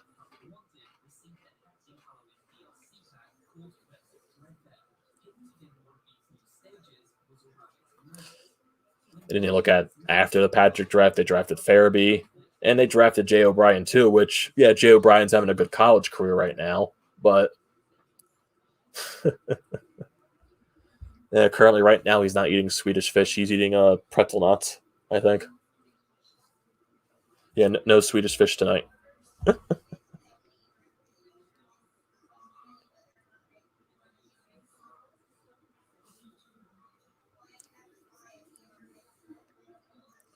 Yeah, and it just like, I'm trying to think of like past drafts as well. Yeah, like definitely when you think of like a guy like Sam Morin, where did he go? Like what, 10th, 11th, or 12th overall during that draft? And like, yeah, now when you look at it, it's definitely a miss right there. But I think that draft where Morin went 10th or 12th overall, 10th, 11th, 12th, I think that was honestly a weak draft too. And then the year, jeez. Sean saying, no wonder why we're tied. Lack of Swedish fish. Then Chris saying, love me some Swedish fish and Sour Patch Kids. Yeah.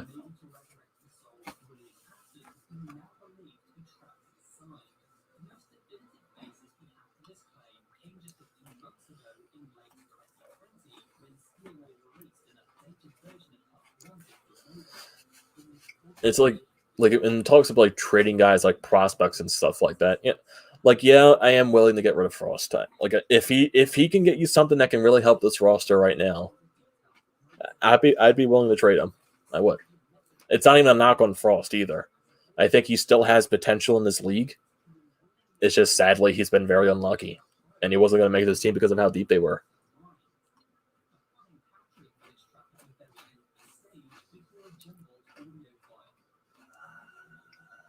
Oof.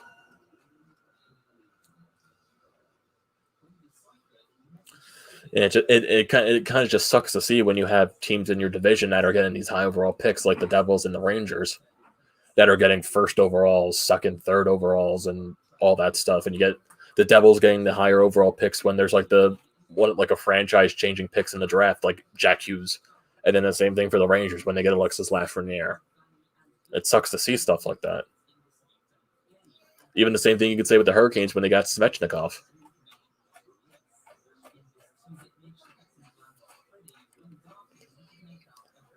But even right now, does Lafreniere even have a point with the Rangers yet? I'm not even sure. Because I haven't heard anything. I know he hasn't scored his first NHL goal. But does he even have a point for the Rangers? I need to check that out. No, not. Let me see.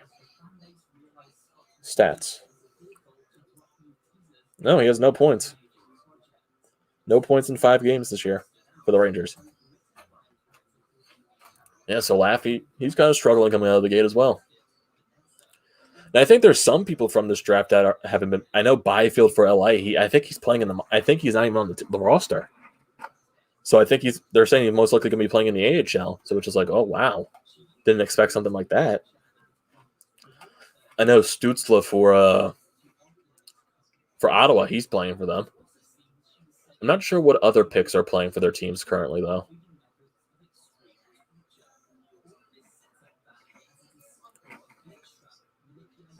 But like, if you're talking about terms of prospects that I still believe that are untouchable, I think York is untouchable in my opinion. Honestly, I would say Brink could be untouchable because I want to see what Brink can do, and maybe Zamula. You just never know. And that's a good start for the Devils in this first period, even though they didn't score.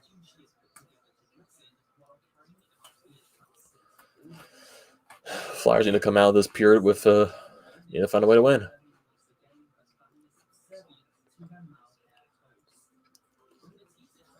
And I won't even say Elliott has had a bad game. The first goal, yeah, he would definitely want back. That's just like a random squeaker that went right by him. The second goal, he had no chance on. It was a deflection right in front of him. The Flyers need to be a lot better.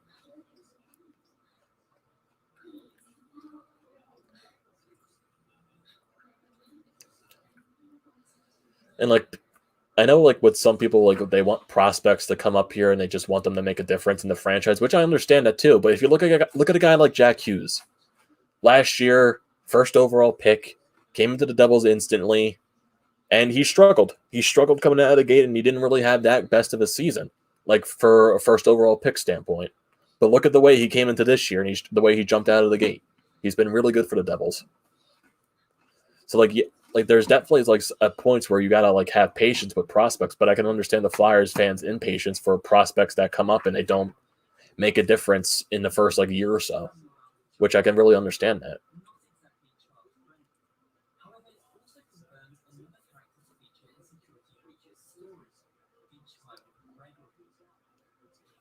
So I think York's going to be a stud. I think Brink can do something hopefully when he comes up. Oh boy, here chance for the Devils, and hit the post. How did that not go in? Jeez.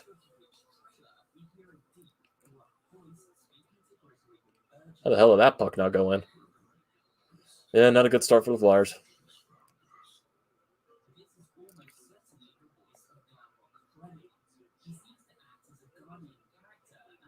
Yeah, hit the crossbar.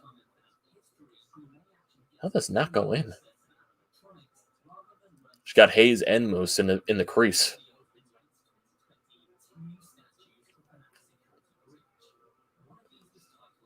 Yep, crossbar. Somehow still doesn't go in. Gotta be better, boys. Gotta be better.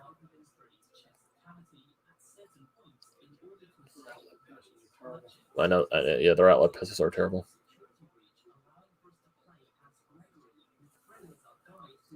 It just feels like when there's pressure put on them, they just break down way too easily.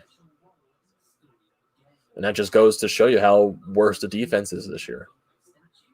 See, that's 2 passes by Haig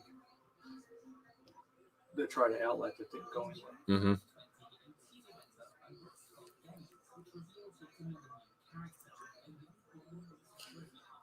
Yeah, just like with Farabee, he had 4 points in his first game of the season, which was really nice. But then basically since that game, he really hasn't done anything. Like, he needs to be better. Shot by Raffle.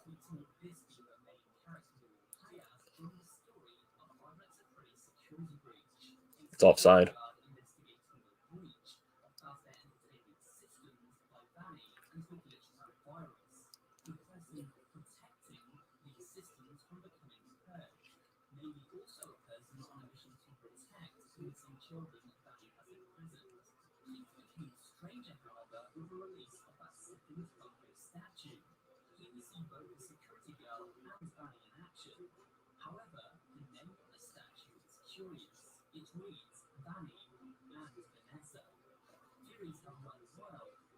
Put it in.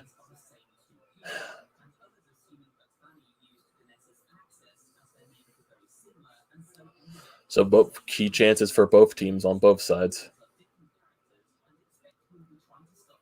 4th line getting some action. I like that.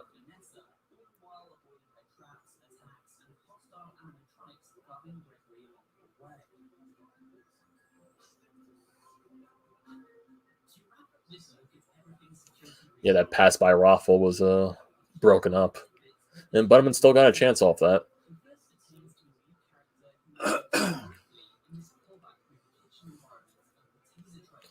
I'll win the face-off, boys. And you don't. Chances are dead even apiece.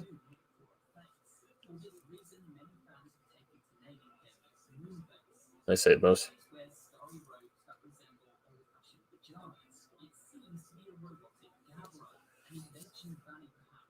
His entry into the zone is too easy. Letting him in.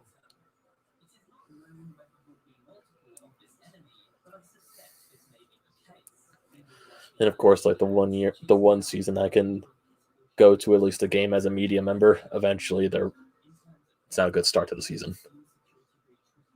Only 5 games, 6 games. I know. But I've been talking back and forth with Hunter, and he already says his team stinks.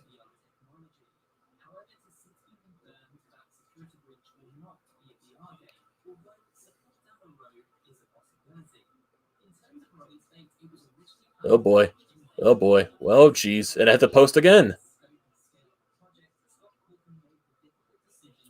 Defensive zone, right? And they managed to keep it in.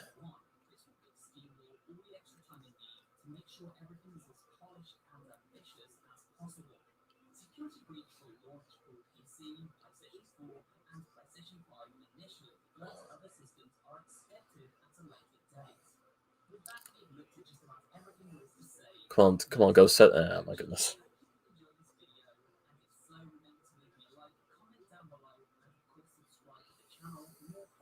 Is that Subban getting up into the play?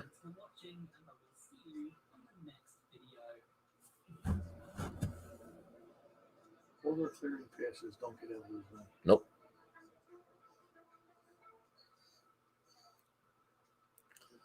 I just don't want it to be like the same like storyline to where, oh, it's 1 year they make the playoffs, 1 year they miss the playoffs. I just don't want it to be that storyline again.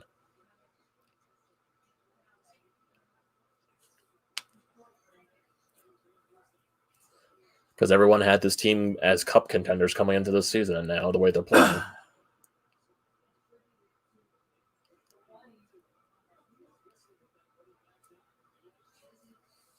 Yeah, it's a little bit of a slop fest for both teams right now, but I say the Devils are getting more of the benefit of the chances. And we just don't go after the puck. On, Ralph.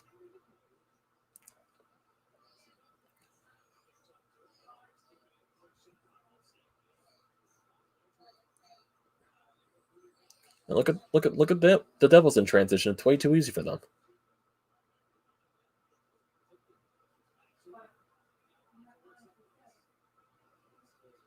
Deep.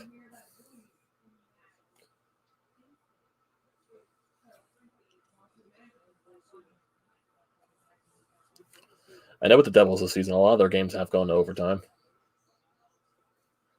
If their first 2 games of the season against Boston, they went to overtime.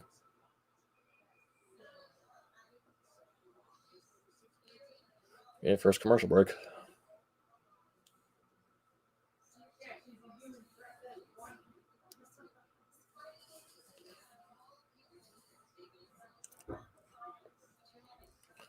I know a lot of people too. They want like when a prospect comes up into the system, they want to, like I said, this franchise changing guy. They want him to be flashy. They want him to make all these like crazy plays and stuff like that.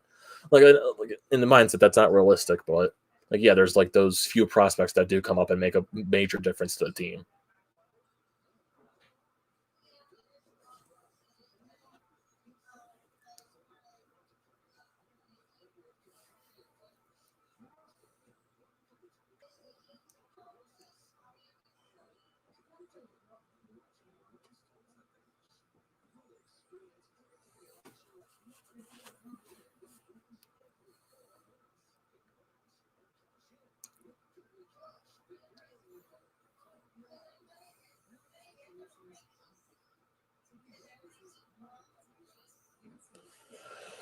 Oh boy.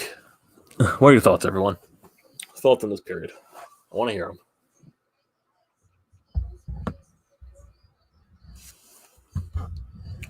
Because I know a lot of you guys are probably just paying attention to the game, which I don't blame you.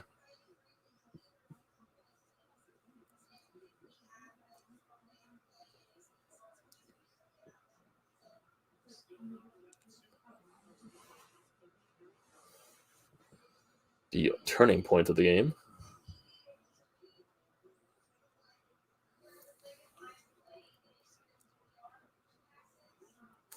I just don't understand how that goal went in.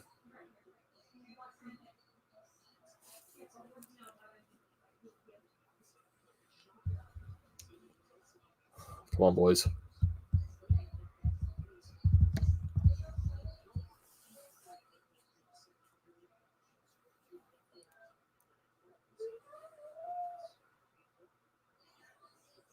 Get it up. Ooh, please don't be a penalty.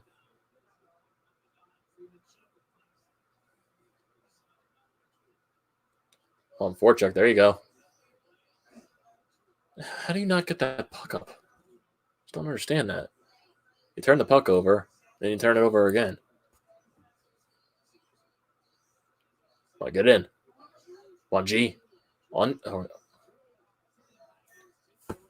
This entire play turned into nothing.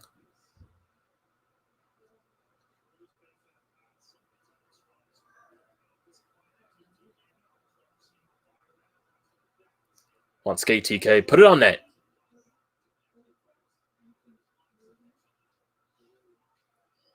Come on. Pat, put it on net. Oh my God, he's out of the net. There you go. Oh my God, Patrick. Jesus. Jesus Christ. It took 20 million years to shoot the puck. You were just lucky Wedgwood wasn't in the net.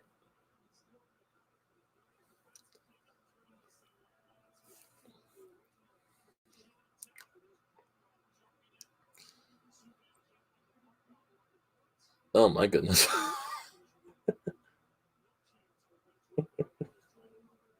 Yeah, it's good to see Patrick get on the board too. What was this game 7? I think Patrick, what that might be, is like 5th or 6th point of the season. So honestly, he's not having that bad start of a year either, point wise. It's just the entire team overall. It's just not playing up the standards.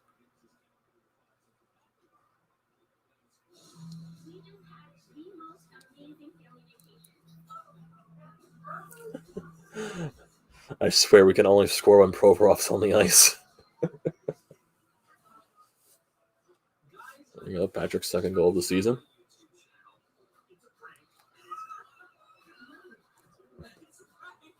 Yeah, I think that might be his like 5th or 6th point.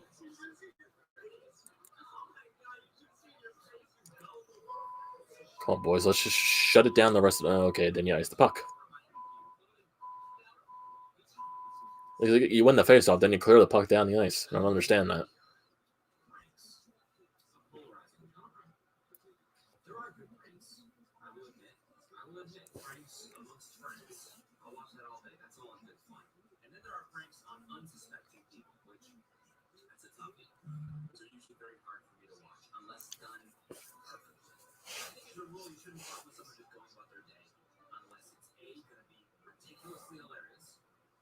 Come on. Oh my goodness, turnover in the blue. And you don't win the battle. Where is it? Where is it? Where is it? Oh my god. What was that? See how bad their clears are? And that was Ghost. Simple plays, boys. Simple plays. And that's a penalty right there.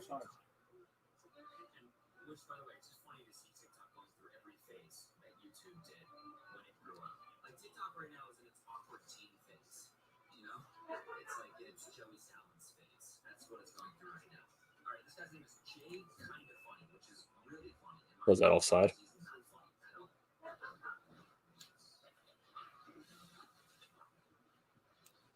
Yeah, you can wear your mask by there, rough.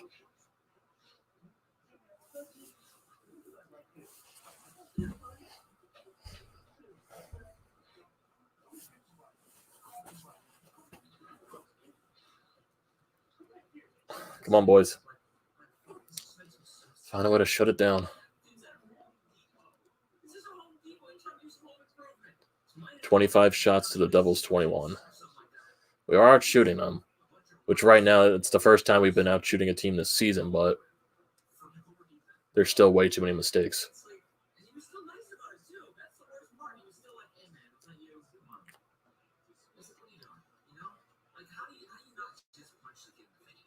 Knocked down. The Devils are still getting the majority of the chances right now.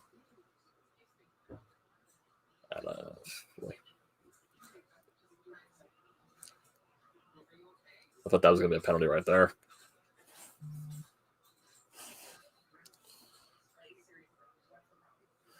Giroux has a sixth assist on that Patrick goal. So is that 6 points for G to start the season too? Sadly, he doesn't have a goal.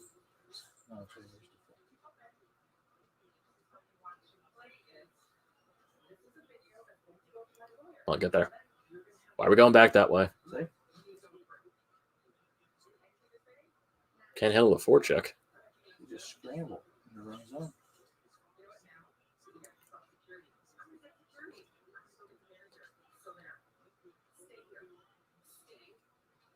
Where are we? Oh my goodness!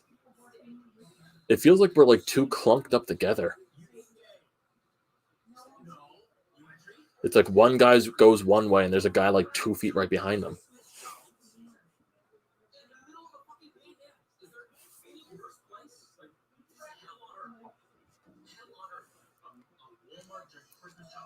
Why are we going backwards?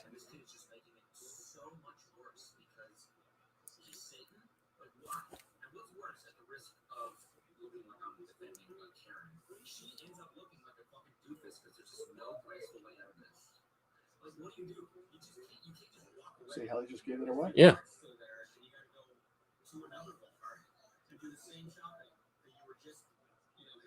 What the, lucky Konechny got there. That's the one thing I have to complain about Patrick's game. He relies way too much on that back behind the back pass.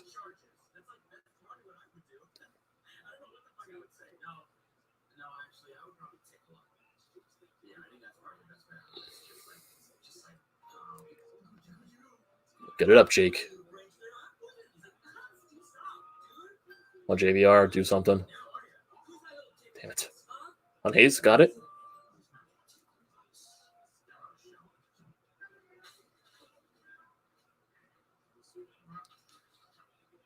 Go, go, go, go, go, go, go, go, go.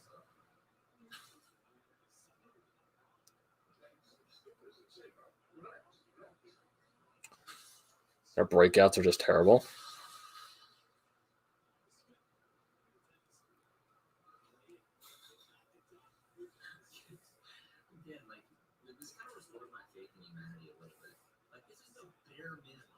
Move it up. Skate, Ralph. No, it's not. You waved it off. Come on! You gotta be kidding me, man.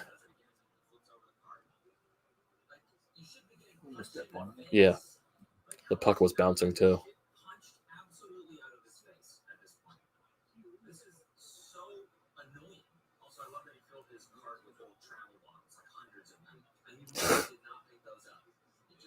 Oh my god, what was that?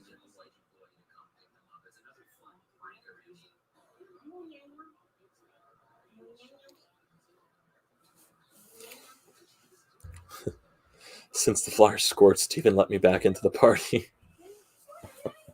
That's offside, and we're finally going to a commercial break. Oh boy. Oh boy. Raffle set up Butterman for a perfect chance, and the puck just bounced right off of his stick. And then the Flyers, when they're in the defensive zone, they're just scrambling way too much, just throwing pucks anywhere they want to, and they turn it over. Insanely sloppy.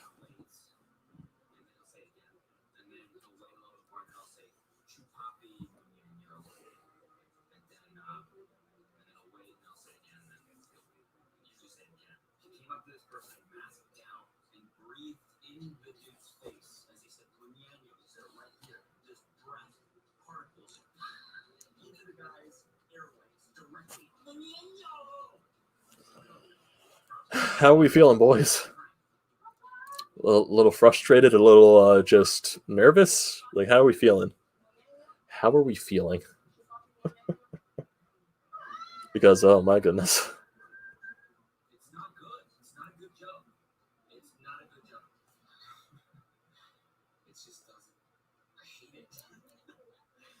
We got 7 minutes left in this period.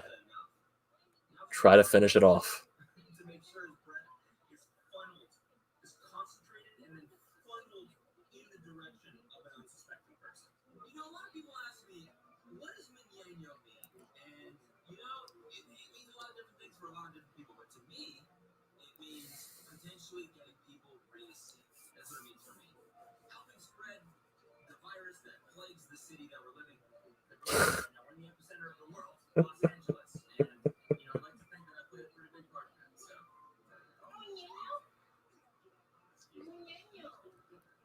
It's nice that Patrick gets a goal in this game as well.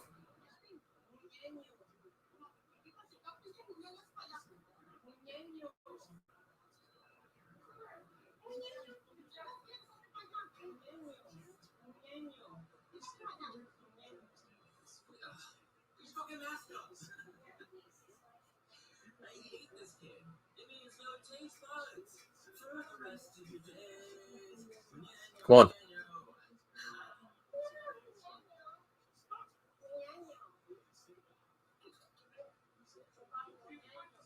There you go, forecheck. But then you don't come up. Oh.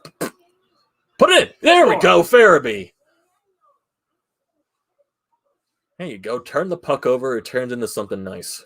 There we go.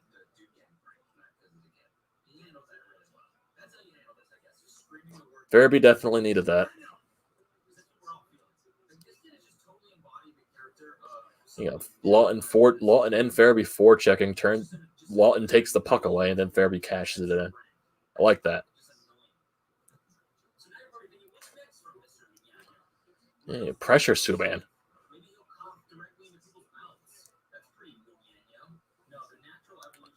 I think Lindblom helped with that turnover because it went off of him. There you go. You get a 2-goal lead. Now close it out. No more breakdowns. This whole line needed.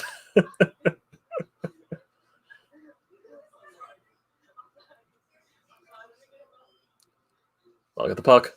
Don't go backwards. Go forward.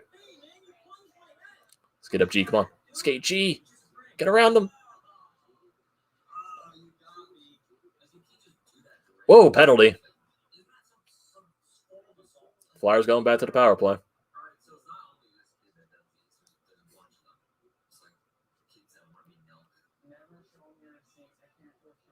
Come on, let's get an insurance marker.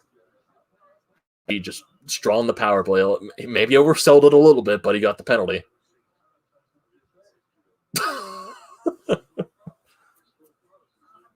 I think he oversold it a little bit.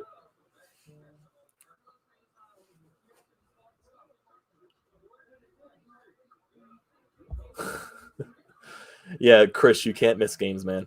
You cannot. You're not allowed to miss games, and also Pico power play. When the face, look at the. Come on, let's get the bounce back power play from that previous one.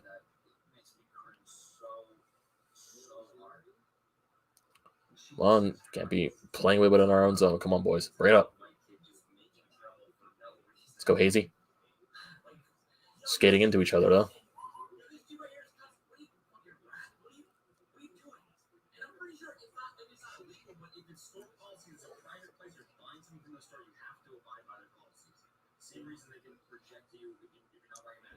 Come on, G. Where's puck at? To the point.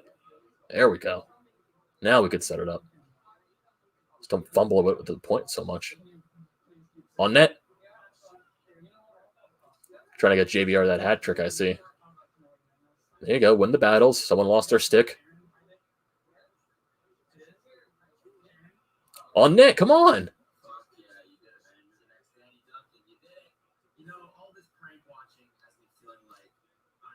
Ooh.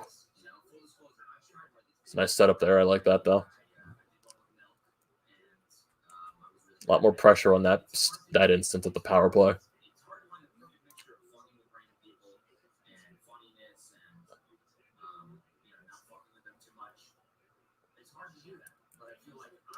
Damn it. Jake got that pass over to JVR. That would have been an easy bury. On the face-off, Patty. And he gets thrown out of the face-off again.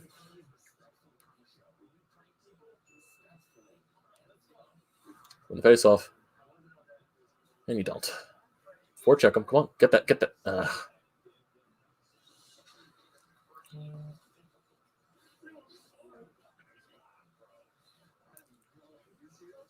On Patty. Why are we going backwards? In the zone. One Lindblom. Hit the net at least. Don't like that. So I guess we're going with the two defensemen set up on this power play.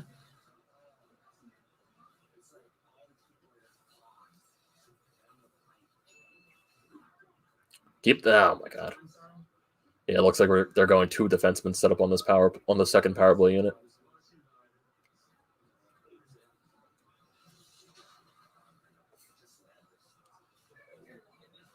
Getting there, Scotty. He didn't score on the power play, but it did look a lot better from the first unit. Just can't let the Devils get any momentum off it. Because you're on the 4.5 minute mark, you're going to have to expect the Devils to pull Wedgwood around like the 2.5 minute mark if they get possession. Just try to maintain pressure and shut the game down.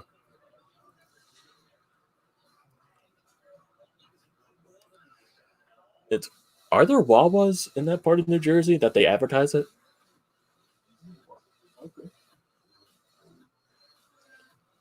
Because isn't Newark closer to New York? Yeah, it is.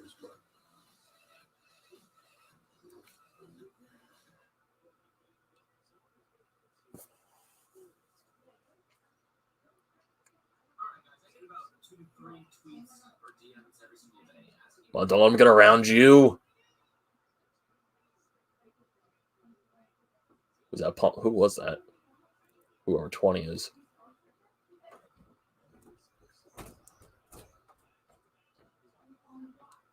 Got Jelly. There you go. Get it up.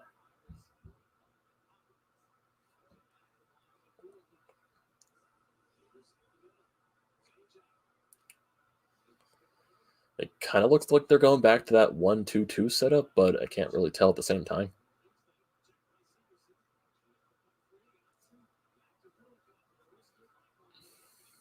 They still got the puck, though. Blocked. On skate. On Hayes. And you're going to waste some time. Ugh. Trying a little too much to set up right there. Yeah, definitely expect the Devils to pull the goalie soon.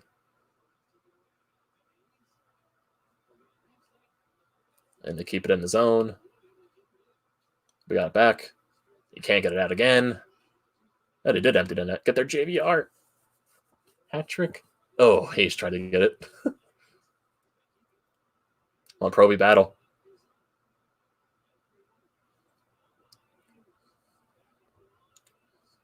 Ooh, that was almost off. Oh boy, here come the Devils with their setup. There you go. Get it down. And you missed.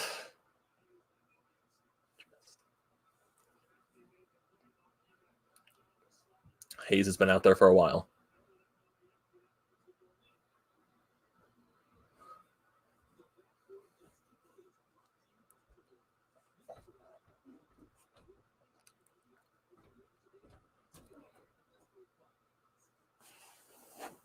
One win the face-off, G. Who's on the face-off? I couldn't tell. That's not good. You couldn't win the draw.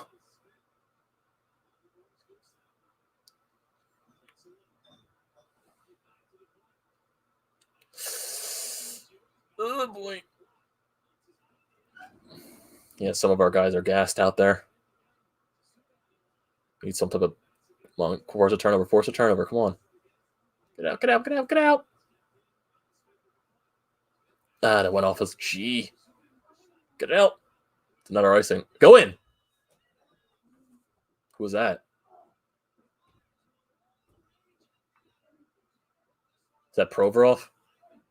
Yep. Provorov gets his second of the season. Long-range missile.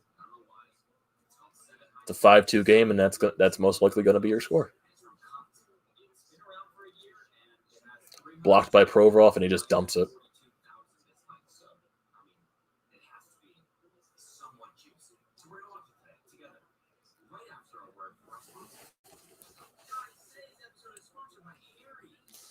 There we go, boys. Just shut the game down. So, yes, definitely you can sleep much better tonight, but there's still a lot of issues right now with the way they're playing. Because there are a lot of scary moments in this game.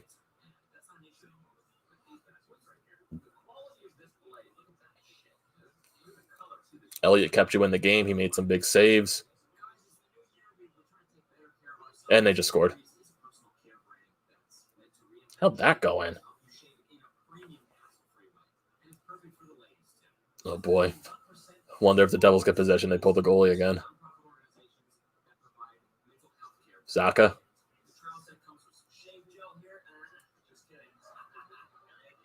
Don't like that late goal. See, look, there's a big defensive breakdown there.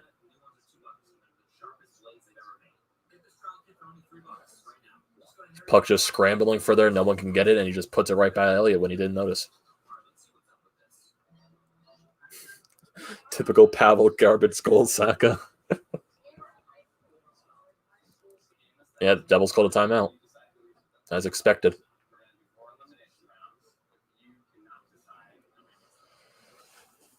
God. Player of the game goes to Claude Giroux.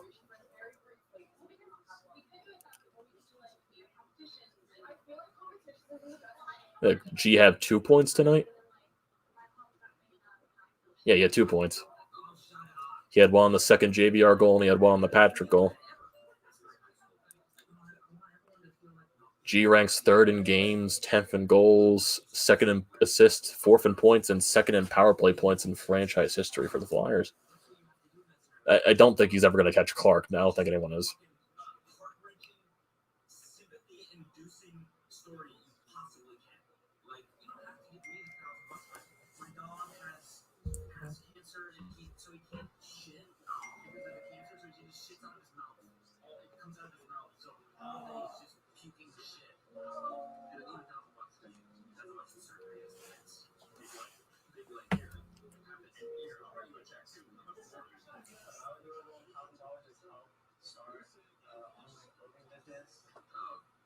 So now this is just Shark Tank.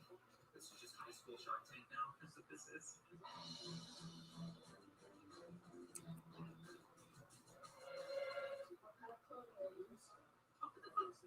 Yeah, we're going to get that. Okay, before I invest, what kind of clothing are we talking about here? Are we talking streetwear or, perhaps that's it? That's all we wear in high school? T-shirts and more like streetwear oriented. And that's going to be your game, boys. So that's the game for the Flyers. They win 5-3. Happy they got the win, but I'm still not overly happy with their performance. So we're going to be doing the same thing as last game. I'm going to end this current stream, and then we're going to join the post-game stream. So stay tuned. Just stay right on YouTube or wherever you're at. And that's just refresh your page, and the stream will start right back up. I'll be right back, boys.